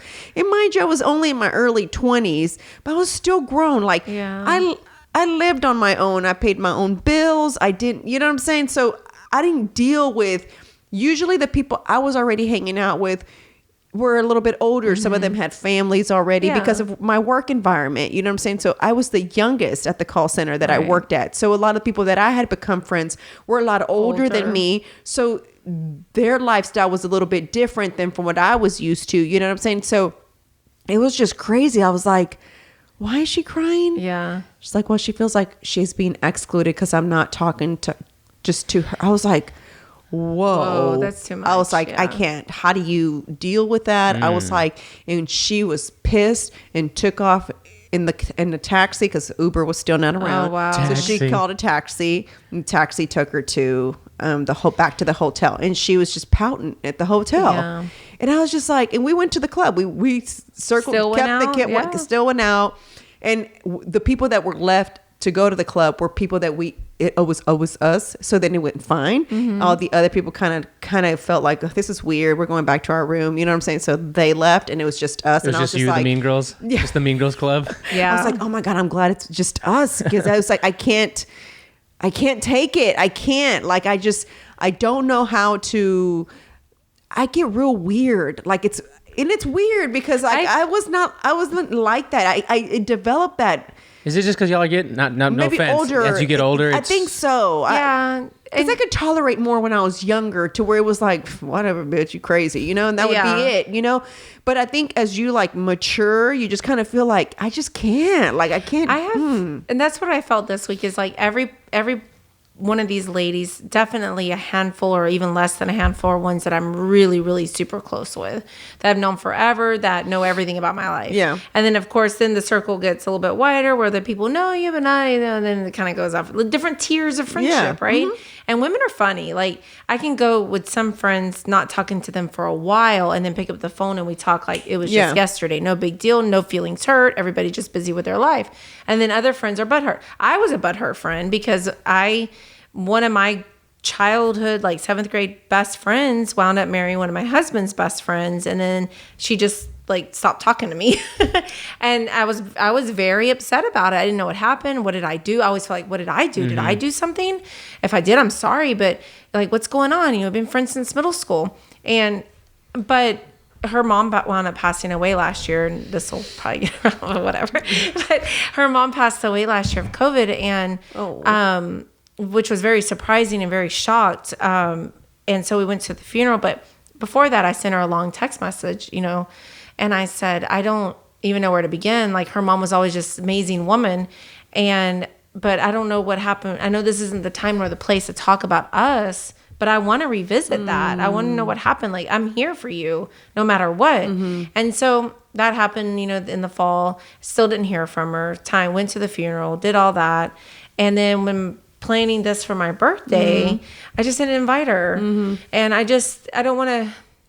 And I'm the person that's going to tell you, invite me. I want to be invited. And I'm going to try to come, but don't not invite me. But at some point, it's just like, okay, well, it's just the friendship's gone or whatever, you know, and that's okay. You know, maybe friendships come to an end. They have a time and a place, and maybe you're not meant to be friends with that person all the way to the end of death. Reasons, seasons, and lifetimes. Do you guys have issues like that? Are y'all weird like that?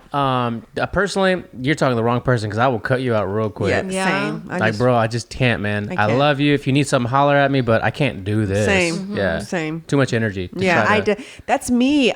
My mom has always told me, you think tú crees que todo es color rosa, everything's, you know, just pretty and pink. I just don't deal with it. I just don't. I don't like to. But I was like that since I was little. If I just kind of started feeling like you're just kind of not vibing, I just didn't want to be your friend anymore. I just didn't. I don't know why. I think naturally, I say this because we're Libras, but naturally, we'll vibe with whoever's around. Yeah. If we ain't vibing, it's because you ain't vibing. Yeah. So I think I'm pretty easygoing. I mean, even people say, hey, go start a conversation with them. I'm like, okay. You know, ask them. Just like when we went to Boston and I overheard them say they were from Florida, or he had made a comment saying that people out in Boston are so rude. And I had just said that. And I was just like, fuck, they're rude here. I hate it. Like, you know what I'm saying? They're so rude out here. We're so different down here. It's because it's so cold. Yeah. We're so different out here in Texas. I don't know. We're like friendly. If you don't, and it's funny. You want to know something? When we go walk the trail, Penny has picked up that I say hi to everybody that walks by us. To what she'll say, hello, in her little stroller, because she knows that I do that. Or I'll say, how are you? You know what I'm saying? And I just keep walking. It's habit. I don't know if it's a Southern thing. I really don't know. But no, it's definitely a Southern. I mean, when like New York, Boston, that whole area. it just. I was lost in the middle of Central Park. I just wanted to exit. Like, I didn't realize that Central Park was this huge, massive, like, acreage, right? And I'm like, I just want to get out. Can you tell me which direction? I need to walk to whatever avenues the fastest way out of this damn park. And I stopped the lady, and she's like, what? What do you want? What do you want? I'm like, oh, I'm sorry. Can you just tell me how to get out of the park? And she just kept running or walking or whatever. Yes. Yeah. I was like, oh, man, you guys are like something else. Like, yeah. Well, whenever I went to New York and I was trying to get directions I was actually trying to confirm if this was the right train. The first person just kind of like, and then just turned around. I was like, what? I was like, why are they so rude here? And then it was funny. I almost had to like read the people's like energy and body language and to be like, okay, that person looks like I can ask them. And then I'd go, and that person actually did help me. It's funny. When we were in Boston, I had a whole issue with Boston Market because we ordered Christmas dinner. You know what I'm saying? And like the restaurant Boston? Yeah. I was thinking the same thing. I was like, Boston. is there a market? Boston Market. And then they fucked up my order. So I called pissed, right? And then they're like, they just hung up. Oh my God. And they didn't even care. No one cared. I called back and I said, I need to speak to a manager. They're like, ma'am, we close in 10 minutes. Click. Wow. No one cared. So I had overheard them say, you're the first, because he said, Merry Christmas. Thank you for Merry Christmas. And then she said, Merry Christmas to you. And then, and he goes, wow, you're the first person that says it back. Everyone here says, mm-hmm. No one says, wow, Merry Christmas to you too. And so Pete goes, did you hear that? I'm like, yeah. He goes, go talk to them. So I go to the bathroom and of course I'm like, where are you guys from? I agree. I was like, we've been out here and it's just like, oh my God. And he's like, you know, we try to take a trip every other Christmas, I'm sorry. And so they'll drive. So they're from Florida. So they'll come driving and then they just kind of go around and they spend like cool. 2 days and you know, on the East Coast and so forth. And just for the kids, you know, for their winter vacation. And I was just like, isn't it so different here? I mean, I know Florida's, you know, Kind of like Texas. Yeah. You know, It's but, more. you know, I was like, it's just, I don't know. For me, it was like so weird that they're just so fucking rude over there. I was like, I told my sister, like, how do you deal with this? Like, how? Because even her boss, she says her boss comes in and be like, this shit's fucked up. Like, just talking like cuss words. And I'm like, what do you do? She goes, well, you know, the first time it caught me off guard to where I asked him if he could step out of my office because I need to breathe for a little bit. Like, it was just kind of like, whoa. Like, I feel like that's just oil and gas. I feel like everybody that works in the energy industry is like that. Yeah, my husband's boss is from London, and he's been working home, you know, at our home office quite a bit.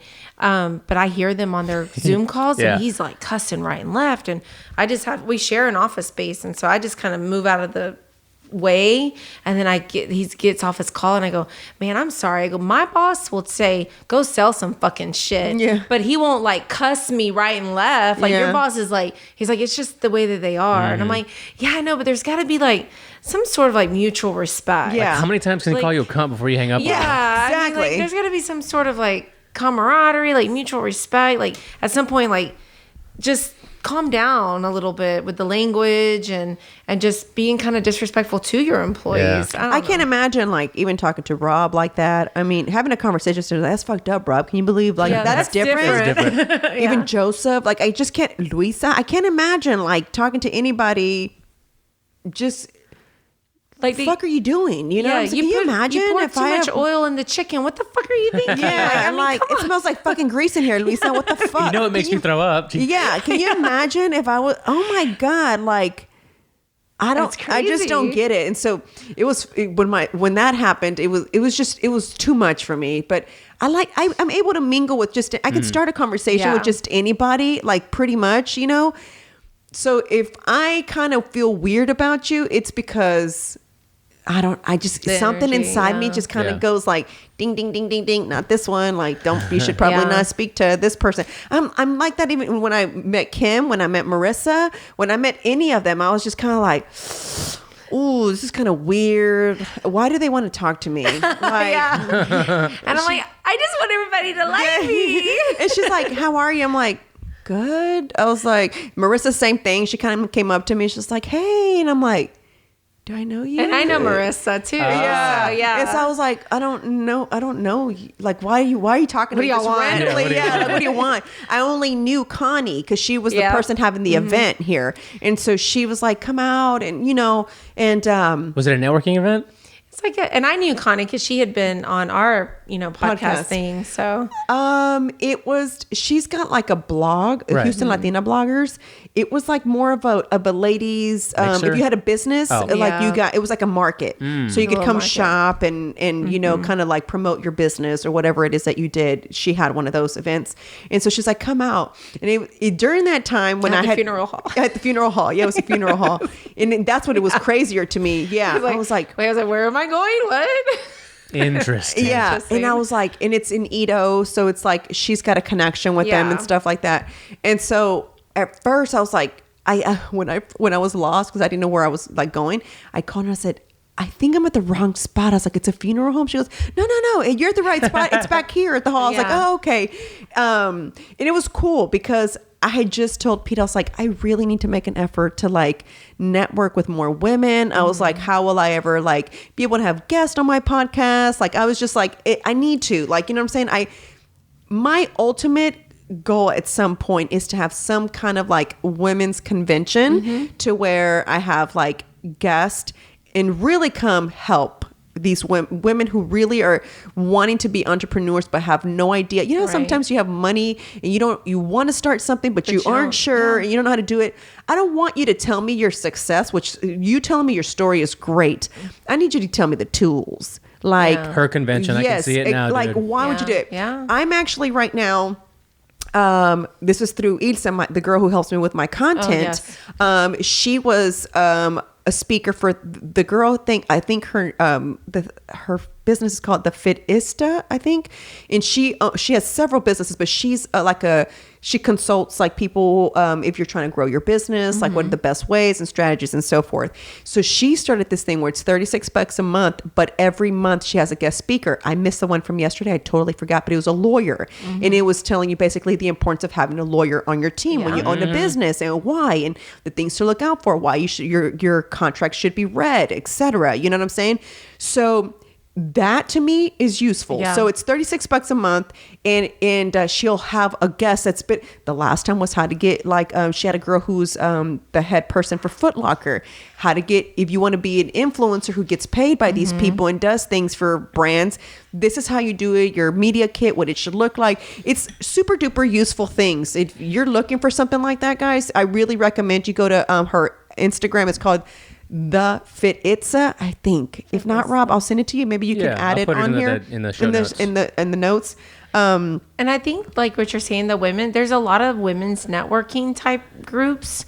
I was doing one that was like coffee click or something, and I went to it a couple of times, but I wasn't the vibe. It wasn't my thing. It wasn't I don't do well with this is going to sound really, really shitty, and I think it's because of where I'm at in my life. Like 20 years ago, yeah, maybe. But now where I'm at in my life with my kids being grown, I don't really do well with mom groups that are trying to sell stuff and do these little networking things and drink their coffee and also bitch about their husbands in the process of all of it.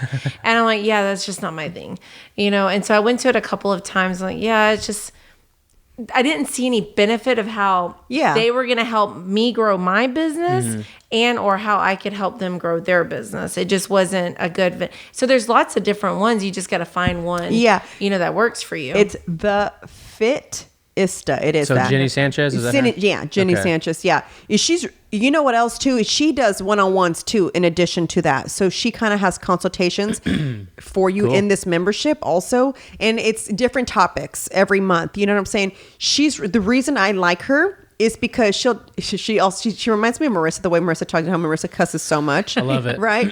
Well, she kind of I thought I cuss a lot. She's like, listen to Marissa. She's like, bitches, y'all need to get it together. Do not let nobody tell you can't charge this price. You got to value your work. She's funny. She'll be like snapping on her videos. So she's super entertaining. I never had heard of her. I had no idea who she was. I legit saw it on Ilse's Instagram, and I was like, would this benefit me? Because I'm already using a social media person, you know what I'm saying, to help me with my social media. So I thought, is this going to benefit me? If it's going to be the same thing, well, I already pay you to kind of do it. Why am I going to do this? She's like, well, it's a little bit different. She's like, I was just a speaker on here, giving my presentation on how, about posting and how, the algorithms, explaining all those things, why it's important to have like nicer pictures, etc. So I was like, okay. She's like, this is like an overall thing. She's like, so they call it their mentorship membership. So it's like different speakers, and it's like women who are like out there really doing shit, which has been, like I said, like a lawyer, you know what I'm saying? Like that's beneficial. I don't know that a lot of these conventions, like Connie was the one that told me, she said a lot of these conventions, what ends up happening is there's nothing relatable to you. Right. So you pay this money and they're charging like $236, like a lot of money to go to one. And it wasn't. They're expensive. And if you want to do the VIP one, it's like $400 just because you get to do the brunch with the speakers. I don't need to do brunch with the speakers. I need you to like legit, like, for example, like it's small things, like small things as to like repairing your credit. How do you repair your credit, right? Like people, if you're really trying to move forward and purchase a home, whatever it is, if you don't know how to get started, budgeting, that's another thing. Yeah. I've reached out to so many budgeting females that I find on Instagram.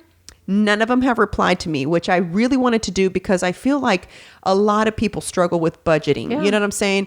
And so I feel like I have my way. I think everybody has their way that works for their family. But I think if you have someone that's actually knowledgeable and probably has been gotten out of like serious debt, you know what I'm saying? I think they're better at explaining it to than me just telling you, well, this is what I do. Yeah. You know what I'm saying? And so like, no one's been wanting to respond to me. And when they ask me, what type of questions will you be asking? And I ask them, it's almost like, I'm not stealing your business. Like I want to bring you business. Like, you know what I'm saying? Like, I'm not asking these questions because I'm going to start. I don't want to do credit repair. Yeah, and I don't want to do budgeting either. I hate it. I hate when it's time to budget. You know what I'm saying? I hate it. It's my responsibility at home. It's what I do. It's like there's no budget for this. There's budget for that. Even with Rob, when it's like, well, we kind of need this. Ooh, Rob. Well, let me see how that budget's gonna go. You know what I'm saying? Shout out Red Pill Tamales. Yeah, exactly. Right? So it's kind of like, okay, let me see. So it's like, I hate it. So I feel like, and I've had to figure it out, right? And so I feel like if you have someone that can kind of explain to it, but no one's wanted to reply as if like I want to steal your business, and it's like. It's interesting you say that because I reached out during the pandemic, when we were talking about Jackson's Brew, because we do a lot of events and all of our events got canceled. So thousands of dollars just down the drain, right? I reached out in the fall or maybe late summer to as many wedding coordinator, whatever in Houston that I could find. And I had typed up this copy and paste message and I just sent it to all of them and be like, hey, we have this cool little service. Like you can add us on as a package when you're doing these wedding packages and coordinate us in there as bringing coffee to the event because not everybody wants to drink and get shit-faced. Or if you want to drink, have coffee at the end so they can sober up and go home. Losers. Yeah. We can add liquor to your coffee, whatever. Just get us on the package. Yeah. I had just started my business. I didn't want it to lose business, I still wanted to stay relevant somehow. And out of all of them, only one responded. And that's the one who I'm still working with actively and doing events with and doing weddings with. And she has been able to shout out to, Pop-Up Wedding Houston, cool. And Mia Bella Houston, because they're the ones who have been able to, my little niche, put it in their package and present it to the bride and grooms and then get it done. And then I did a wedding on Valentine's Day for them in the morning, right before the snow came in, the ice storm came in. And I'm sitting there watching this wedding happen. And I never cry at weddings. So I'm like, I've been married 30 years. And then I'm just sitting there, I just want to cry. I had booked her for Lucky and Kelly's wedding for her bridal shower. Then they caught COVID. And I was like, hey, so it's not going to be rescheduled because her wedding has to be rescheduled. Yeah. They don't know when it's going to be, what the new date was going to be because she was so bummed out. I felt so bad. She was like, why is this happening? Yeah. She's like, why is this happening? I was just like, no, don't be negative. You didn't know you were going to catch COVID. Right. You guys were at an event, a work event, and y'all caught COVID. I mean, you didn't know. You know what I'm saying? Well, so everything's back open, so she can have more people at her wedding now. Hey, neither one of y'all on a time constraint, are you? I know we're. No. I'm good to go. Yeah, I think this is interesting as hell. Because I like talking about business and all that. We haven't really talked that much about real estate, but I was going to mention. Have either one of you heard of the Painted Tree Market? Painted Tree Market? No? Dude, I told Chingo about this yesterday, and I knew he was going to forget to tell you. But it's basically like, think of Pulga flea market, like a farmer's market, but indoors. And basically, their staff will you rent a booth, like a 10x7, 5x6, whatever, and you sell your products there. But their employees take care of the stocking, the pricing, the selling. They pay the taxes for you and cut you a check at the end of the month, minus your rent for the booth at this place. Mariswole. It is the coolest shit. There's two in Houston, one in Sugarland, one in Champions Forest, and then there's one coming up in Cinco Ranch.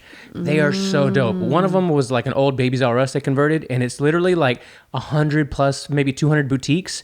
Soaps, shirts. Why did I think of that business? So cool. So you got to get on these waiting lists. So myself and the kids and Don are working on a project that we're wanting to get on the Cinco Ranch list. But there's a few in Sugarland that are starting to come up because they do 6-month contracts, starting as low as like $95 up to like $1,000. So if you need like a tiny kiosk in an aisle, $95.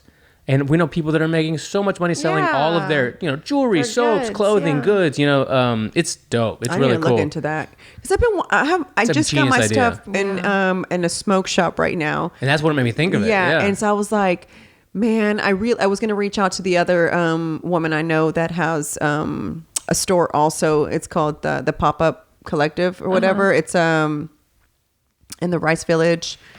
Why can't I think of the name right now? Dulce is the owner, one of the owners, but I can't think of their store. That's awful. Anyway, I love going in there because there's so many different vendors. That's why it's called a pop-up collective, and it's different women.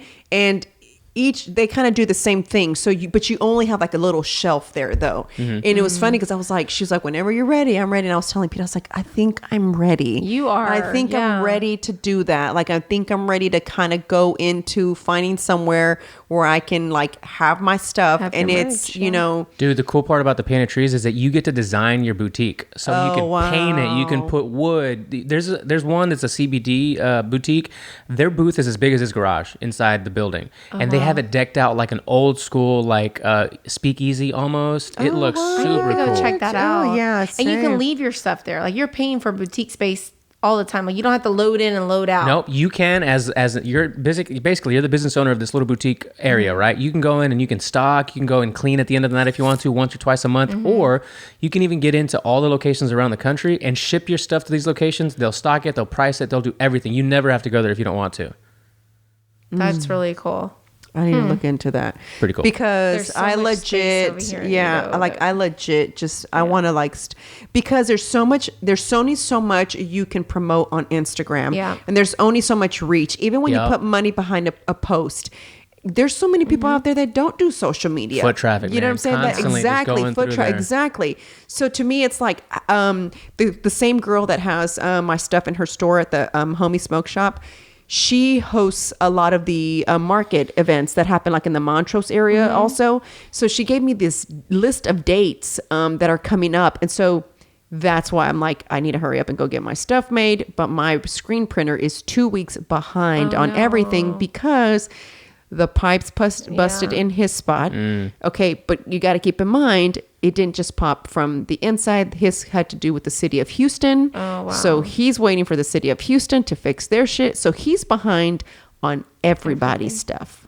Like, he's like minimum 2 weeks behind, if not a month. So during the ice storm, I legit wore La Patrona sweater for 4 days straight. Like, I couldn't take a shower. I had 4 busted pipes at home too. And so I was like, had 3 pairs of socks on. I had 2 pairs of pants on. It was awful. And then I had like my undershirt, my other shirt, and then La Patrona. That thing is amazing. Yeah, it's kept me thick, warm. right? Yes, and that soft. was thick. Yeah, that's one of my favorites. I wish I would have found red pants for the red version of it. I didn't, though. I was wearing your because I'll wear the other one, the pink one, the Mom Wife Hustler. I wear that one quite a bit, and so I wear it to the gym, and then I take it off, and then I don't want to have to go all the way back to the locker to lock it up. So I put it inside out and turn it around so no one sees what it is. Yeah. You know, because I want him to steal it from me. And I'm like, and I'll leave it. And I'm like, God, please don't let them steal my sweater. Please don't. But I was out somewhere at a market over here in Montrose, just walking around one day, and this lady stopped me and she's like, oh, I love her stuff. Aww. Like, they just knew who you were because I was wearing your sweater. And I was like, oh, yeah, this is it. That's pretty cool. You know, yeah. So they, one of your followers, and I was happened to wear your sweater. And I think she has like a plant business or something, legal plant business. I know who you're talking. She's just sent me. I don't know her. They make planters, bro. They're so. I bought one. It's at my pretty. house. What's that? She sent me one. A planter, like a thing that holds your plant. It's like if you wanted to hang it. Yeah, but it's back like in the day. It's like hand woven. Dude, that's perfect for a boutique like we're talking about. And no joke, the like the detail, the little like gold metal on the Some metals shit our on parents there. used to have. That kind of thing. Yes, but you know how it's coming back. It's really cute. She sent me a black one, and she was like, when I saw it, I was like, because I'll get random stuff in my PO box where people want you to sit, and that's another thing. It's like people send you shit and they want you to promote it, and I'm like, wait a minute, like guys, legit, like I get. People, I charge people for this. Like, I just can't give you a free shout out. Hey, we're gonna have a ton of whiskey coming, by the way, to that PO box. Oh yeah? Oh wow. Someone's gonna send Chino Can and I come for that tasting? Yeah, right. For sure. It's what do you call it? And that's another thing. It's like I always feel bad because I want to help, right? And I know what that feels like, but it's like, wait a minute, like legit, like when brands reach out, there's a price. I can send you my price sheet if you want, but I just can't shout you out, I appreciate that because at the end of the day, I've had to learn that because our time, we're busy. We can't be giving our time away for free anymore. And I respect that as a woman, as a business owner, because I have people that will reach out to me on the coffee stuff and be like, oh my God, what you're doing is amazing. Like, can we meet up? Can we talk? I want to pick your brain. And I'm not, no disrespect. I wish everybody well. But at this point in my life, like just with going 3 years into the business now, I don't mind consulting, but there's got to be a fee for it. That's what I'm saying. That's why this event that I would have, you're going to pay, but I want you to leave with like legit, like leave there feeling like, fuck yeah, I'm opening my business next week. I don't want to charge you so that someone can tell you their successful story. Obviously you're there because you were successful, because you're the speaker. I obviously found something in you that I felt was useful to women out in the world. And that's the thing. Like I'm big. This is International Women's Month is in March. Okay. So for me, I really wanted to focus on, I'm just going to post. So it's Girl Scouts also. It's Girl Scouts Day in March.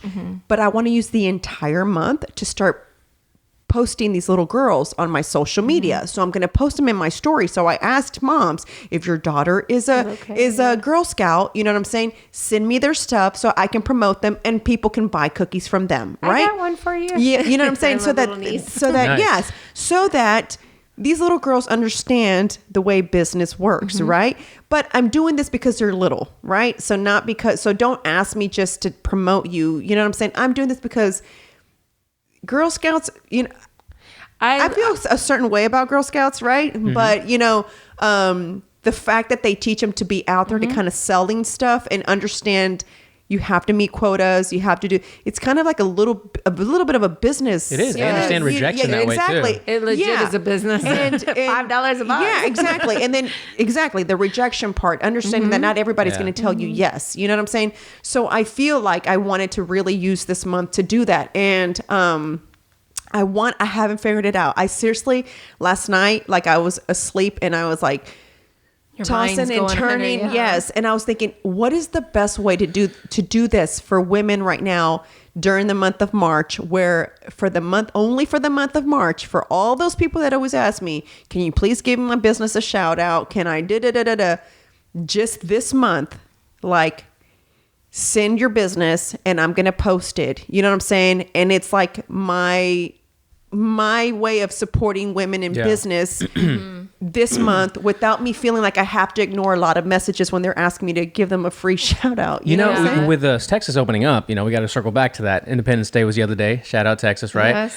I think it'd be pretty easy. Like people would be eager to have, let's just, for example, just thought of it right now, hosting an event similar to like what you see at like the holiday markets, you know, where you could do live podcasts with a panel of business women, Kim, you know, Marissa, whatever.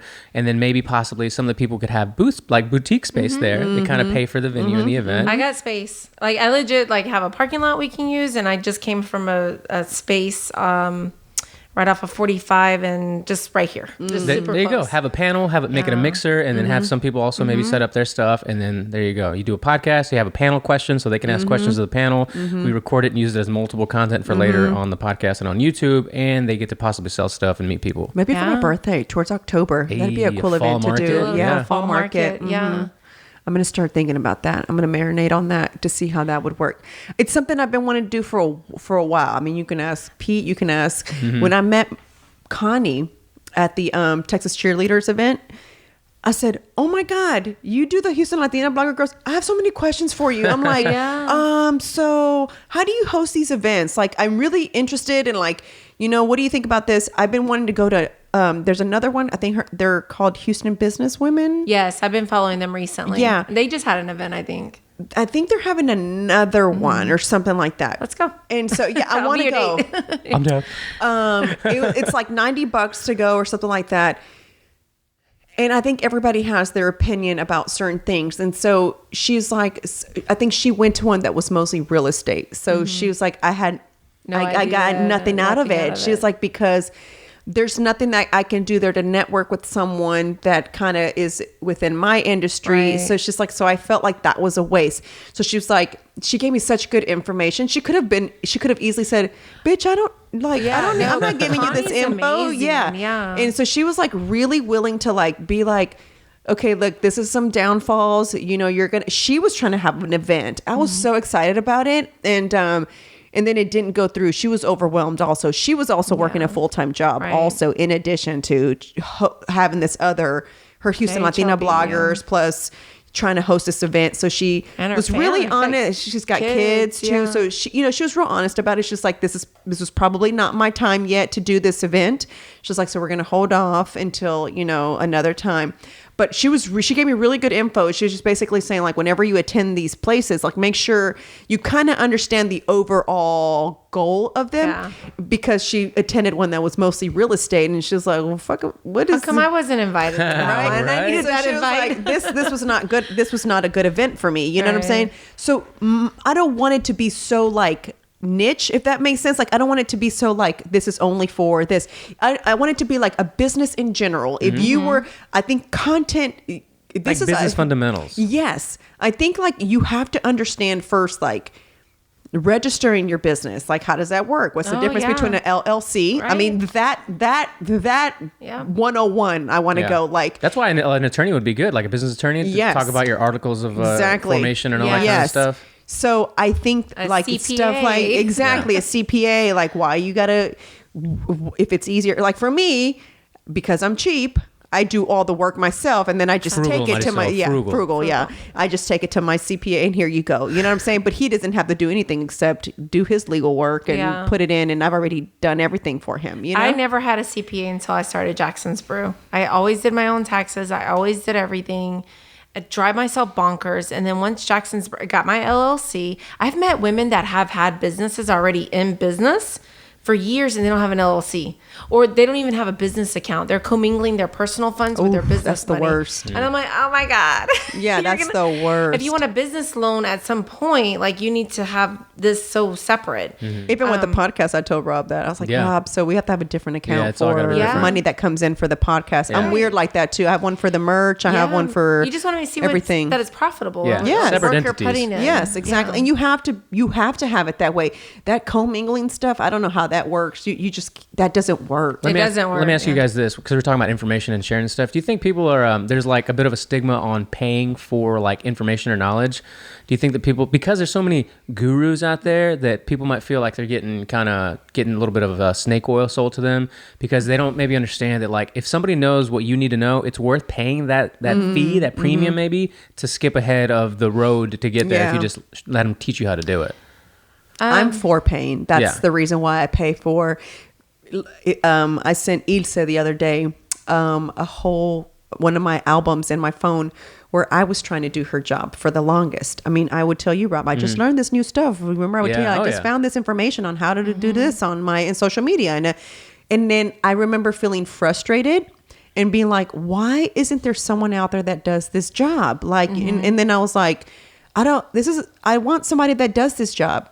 The girl that I told you owns the what do you call it, that pop-up collective place, Dulce, when I was looking for somebody to nominate for my Women in Business series, she goes, hey, I work with this girl, I really think you'll like her. She's like, she'd be good for your podcast. And I was like, all right, well, let me see. And then I was like, I think I could learn some things from her. Let me go ahead and have her on. And when she was telling me about her business, I was like, fuck, this is what I've been looking for. I just feel like the whole time she's talking, I'm like, hurry up and finish this podcast, because I need to call her now. When I hang up this damn call, I am calling her right now. And I've been working with her ever since then. So we're about to make a year together, because we started during the pandemic. The content's amazing. I love it. Is Thank that who you're talking about? Yes. And she's so good. She's so cute. I've met her once before. She's awesome. She's great. And it was funny because I sent her a screenshot. I said, I was trying to do your job once upon a time. I was like, and it was so hard, and it was so time consuming. And I know the value of paying to have somebody like her. Does that make sense? Oh, yeah. So for me, it's worth it. Maybe to somebody else, they don't see the value, like you're saying, because they don't maybe see the importance. But we're in the social media world. The one thing I want to find is someone that can explain to me the way ads work. Like algorithms and stuff for Facebook, the Facebook ads, how those work. I would love to find someone that can say, okay, like the mom wife hustler. And here's the reason why. I had gone to this company that was going to start kind of like what we've talked about for the Teespring thing. We found somebody. Print on demand. Yes, print on demand. So we found a place here in Houston. I thought this was the place, and he said, "This is an easy seller, the mom wife hustler." And I was like, really? I was like, because so many women were mad that I had wife on there. They're like, well, why I can't told you make-" about the wife thing too with my cousin. Yeah, she's like, why do you have to have why can't it just be like mom something else hustler? And I was just like, well, because some of these things are like for me, and you know what I'm saying. And also, I feel like there's women out there who are mom wives and hustlers. That you know what I'm saying. Just because you're not married, maybe, or you're not a wife, it doesn't mean that another person doesn't relate. I think I try to put out things that's for kind of for everybody. You know what I'm saying? So anyway, he said, this is such an easy seller. He was like, I bet this sold out fast. I was like, actually, it was a bit hard. I said, because people were complaining about the wife part. He said, no, that's because you didn't do your ads right. I mean, I put money behind my posts. But I only do it. I don't mess with Facebook as much. I need to start sitting down because I just can't stand Facebook. I only mess with Instagram. And I know they're linked together, but he says I have to go into both. The business manager handles the actual. Right. My soul, how long have we known each other? You've never said, hey, let's sit down, spend a weekend and learn all that stuff. I didn't even know you did. I know you did that for Chingo, but I didn't know it was like for girls. I didn't know if you were going to be like, bitch, this is a girl situation. I ain't fucking with you females right now. Y'all getting too specific. You know, yeah, right. No, this is too I'm in much. touch with my feminine side, you know? I know what. Like, fine. Exactly. I do have one girl. You know, wife, wine, whatever you ladies like. We can find all that target audience. What you were saying about the paying for stuff, I think it also comes with like me just going on to my third year in the coffee business. I think it takes up some what's what I'm looking for. Okay, so you go and get your real estate license today, and then you don't wind up selling your best friend's house tomorrow because they're like, girl, you just got your license yesterday. Sure. You don't know what you're doing. Let me hire so-and-so because they've been doing it for 3 or 4 years or 10 years. And so it's the same thing with me with coffee. Like I still feel very green in coffee where I don't really know what the hell I'm doing, but whatever I'm doing is working. We're profitable. Actually, it's funny because yesterday someone asked me, why are you still doing this coffee business? And I'm like, I love it. I actually enjoy it. And they were like, are you making any money? People are so funny sometimes. Yeah, they approach anything with like, that kind of making money? skepticism. It was so funny. You're very right. And I looked at it and I go, yeah, I wouldn't be doing it anymore. Yeah, right? Like, why would the hell would I be working every weekend if it wasn't making any money? And he's like, well, I don't mean that, like ask, but like, are you making at least $1,000 a month? I just died laughing. I was like, so funny. Boy, bye, get out of here with that nonsense. I'm busy. I got a line. Yeah, like I don't have time for this, Isn't it funny? Like people just don't just assume they see your little business, right? And I'm going to say little because that's what people will say, your little business. And they just assume that there's just nothing really happening there. Right. You know what I'm saying? And it's just like, she's just doing it for fun. Yeah, she's just doing it for fun. For me, it was... for me, ideally, while I love making the merch, for me, ideally would be accessories. That's why I brought them. For me, it's jewelry. For me, it's sunglasses and purses. Dude, and when are we going to the shoes. Painted Tree? Y'all want to go off to this podcast? I know it's kind of far, but I'm down. I really I gotta go to Katy that. next, so I gotta. Sure, I want along the way. I want to check that out. I have to check that out, and that's my ultimate goal is to legit have shit that say my brand on it, like glasses and stuff. Because to me, listen, if there's a shirt that you have on and I have on, or let's just say there's a shirt up there, right? And we both like it. It's not going to look the same on you, and it's not going to look the same on me. Right. And then sometimes it can make you feel like, well, fuck, it looked really pretty on her. I wish it looked that. Should look. But accessories never make you feel that way. Accessories always make you feel great. Yeah, Dawn loves Kendra Scott. Yeah, exactly. Like her the woman, she's really cool. Yeah, she is. Have you heard her story? She was on Shark Tank, so I got a piece of it. Yeah, her story's great too. Her story's great too. It's really interesting. Straight up bottom, started from the bottom, now we're here. And her first husband was kind of supportive but not supportive, what are you doing with this type of thing. So for me, I love jewelry, I love accessories, because I feel it's the one thing, no matter what size you are or where how you're feeling, it makes you feel better. It adds to your outfit. But that's why I feel I also have to have merch, because accessories go and add, Right. just make it look, they your complement merch. each other. Yeah. Right. Exactly. So when I told Pete, I was like, I used to sell the jewelry before. It was my side hustle. And I used to do it before. I used to have jewelry bingos. We'd play like loteria and you'd buy How a card fun. and I would sell the jewelry sets, different jewelry sets, and people would come. I'd make a killing and it was my little side hustle. And I did that. I taught Zumba, you know what I'm saying? Plus my job, And so I loved it because I didn't have a website. I didn't have nothing. You know what I'm saying? I literally would only do it by, hey, my friend wants to have one of those parties that you did the other day. When can you do one? Sure. I legit would be booked like throughout the month. Every Nice. weekend would be booked. You know what I'm saying? It was so much fun. And it wasn't a passion party. It wasn't a And I haven't been to one of those in a while. So if you want to make one of those happen, I'm sure you could. because these girls would make it a girls' night out type thing. Yeah. So now it's like there was drinks, there was like people were getting Yes. crunk, and it was like, and then they'd get mad because I'd be like, all right, guys, so here we go. We're gonna start the rules. The host has to decide whether there's unlimited winning or there's going to be a limit of 2 because we do the rounds would be depending on how many women were there, Yeah. right? So someone could load up on so some stuff. Yeah. So my aunt had one. She's the banking director at Chase Bank. So she goes through different banks. So she invited all her girls that she's friends with. So I legit had like over 30 girls here. And when my aunt told me, I was like, 30? I was like, fuck. I was like, okay. I was like, whoa, that's going to be a lot of stuff I got to carry in. I was overwhelmed. But I was like, the amount of $20 a head, Yeah. I'm taking the money. Plus I'm still bringing jewelry for girls to buy. I mean, I was Yes. like, I'm not saying no to this, you know? So I was like, fuck it, And so it was like, I said, all right. I said, you need to decide whether it's going to be. So she said, are we in agreement? Said it's unlimited winning. There's no limit. She said, everybody's like, yeah, no limit. Okay. Lady wins.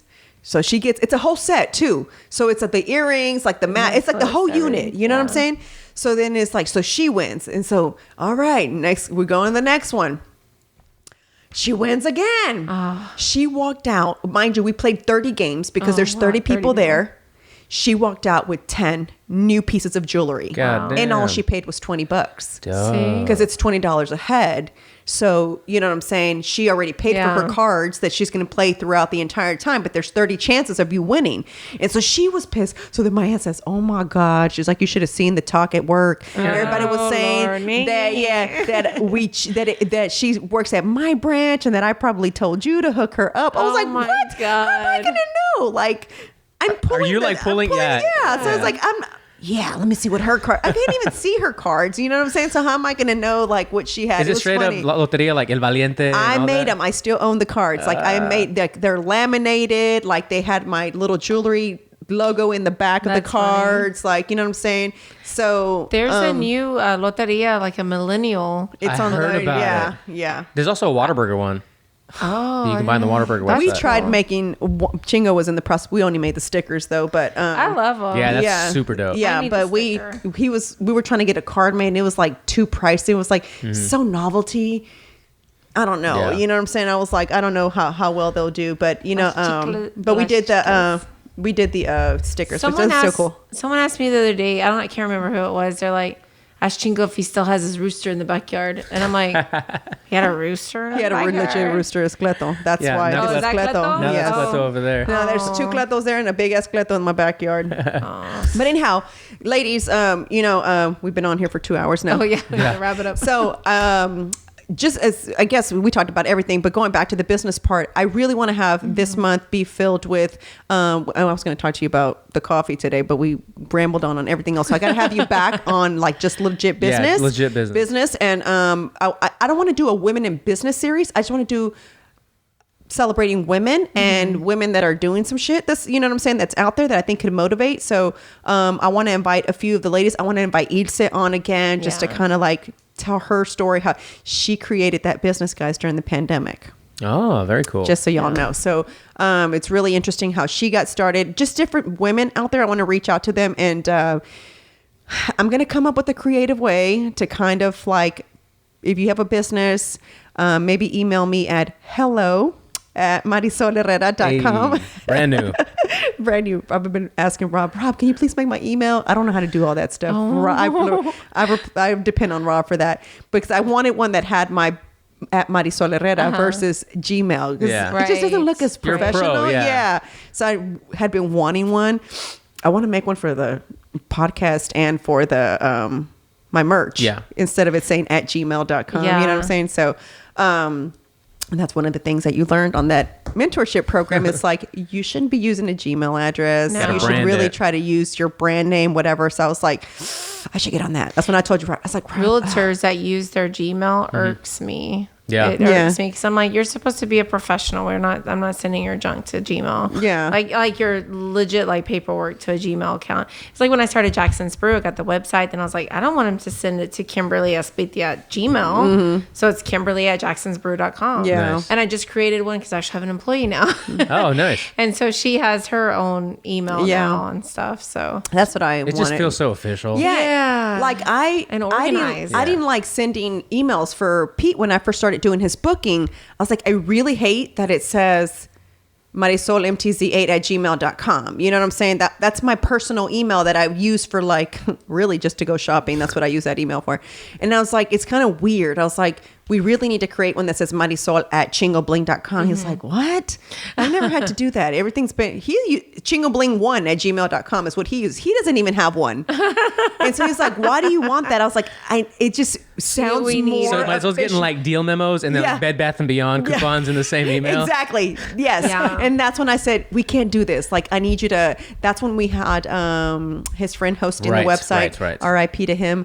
And so I said, hey, can you make me an email? Because I just don't want it to say at Gmail anymore. You know what I'm saying? It needs to Gotta be be more some- professional. If you take anything away from these 2 hours, get a branded email. Yeah, get a Yes. branded email. Yes. And that's what I want. I want for this month to be, because I don't know when this event that I will have will happen. I hope for October, but during this month, I hope that whatever the guests that I have, the women take something from this so that they can, if they're kind of struggling as to where they want to start. Like I had someone reach out yesterday asking me like, hey, like I have so many ideas to start on my YouTube channel and obviously like Instagram, but I don't know where to start. I'm really shy. What would you suggest? I'm like, you just have to start. You don't know who's going to look at you. You may be somebody's little niche and you don't even know. You know what I'm saying? Like I was posting, my account was Mariswole Lives because I was all fitness. I didn't understand the importance of changing it to my name until my creative director, the guy who helps design my shirts, until he said, he's like, your social media handle is so specific. He's like, you can keep that if you're only going to do fitness. He's like, but because you're trying to be a brand yourself, he's like, you're going to have to be something like it's going to, for example, his is David Melgar, right? And it's like, it's David Mel or something like that. I forgot what his, I am David Melgar. That's what it was. And so he's like, it gives my name. It tells you who I am, my name. And then they'll look to see what my brand is. And I'm a creative director, I'm a designer, etc. And I was like, all right, it was really hard for me to get away from using Mariswole Lives because I had used it for so long. I mean, it was my Zumba handle. It was everything. It was how I promoted my fitness business. You know what I'm saying? And it was like how I promoted fitness, period. And you're asking me to take a little bit of that part of me and kind of delete it and make it to expand. Yeah. Exactly. Yeah. It was hard. And then finally when I texted him and I said, I did it. He goes, what? I said, I changed my handle. It's Marisol Herrera. He's like, look how much better it looks. Now you can post about everything you like, and people are like, oh, so she's about fitness, she's a mom, she's this. And so people get now who you are versus your name alone just says you're Mariswole Lives, and that's it, and that's a fitness. He's like, which is fine if you're only going to focus on business, on fitness. So what I'm getting to you guys is like, there's so many little things that we don't think about and that we may just are so stubborn in our ways and we don't see it from another perspective. So I hope that like the Chingo guests one. Chingo Bling one. Yeah. Chingo It's Bling. nice to have a third party person to kind of look in and say, hey, like you really need to do this. Yeah. Like is mine. I am Kimberly Star. Maybe it's time for a change. Yeah. I don't know. I like it. You know, because growing up with a middle name of Star, it was like, oh, it's so embarrassing. I have to tell them, ask them what my middle name is, and never want to tell them. But as an adult, I've actually just accepted and embraced it. Yes, and it is what it is. And I love it next now. time you're back on about your business, you'll explain why your logo looks the way it looks. Total deep on business. Yeah. So real estate and the coffee, and I'm sure you do other stuff as well. Insurance. Okay. Do I? My home warranty. Yeah. My home warranty. Yeah. I'm like, wait, what do I do? Yeah. Everything. Jeez, Kim, I know more. Yeah, I know. Like, wait, what? All right, guys. Thank you so much for listening. I hope you guys enjoyed this Girl Talk episode. So just stay tuned. And again, if your daughter is a Girl Scout, please send in her info at hello@mariswole.com. And we'll feature her on there so that anybody else in your area who wants to order some cookies can order them from her. What was up with that one? I'll cut it out. Please do. Thank you guys for listening. See y'all next time.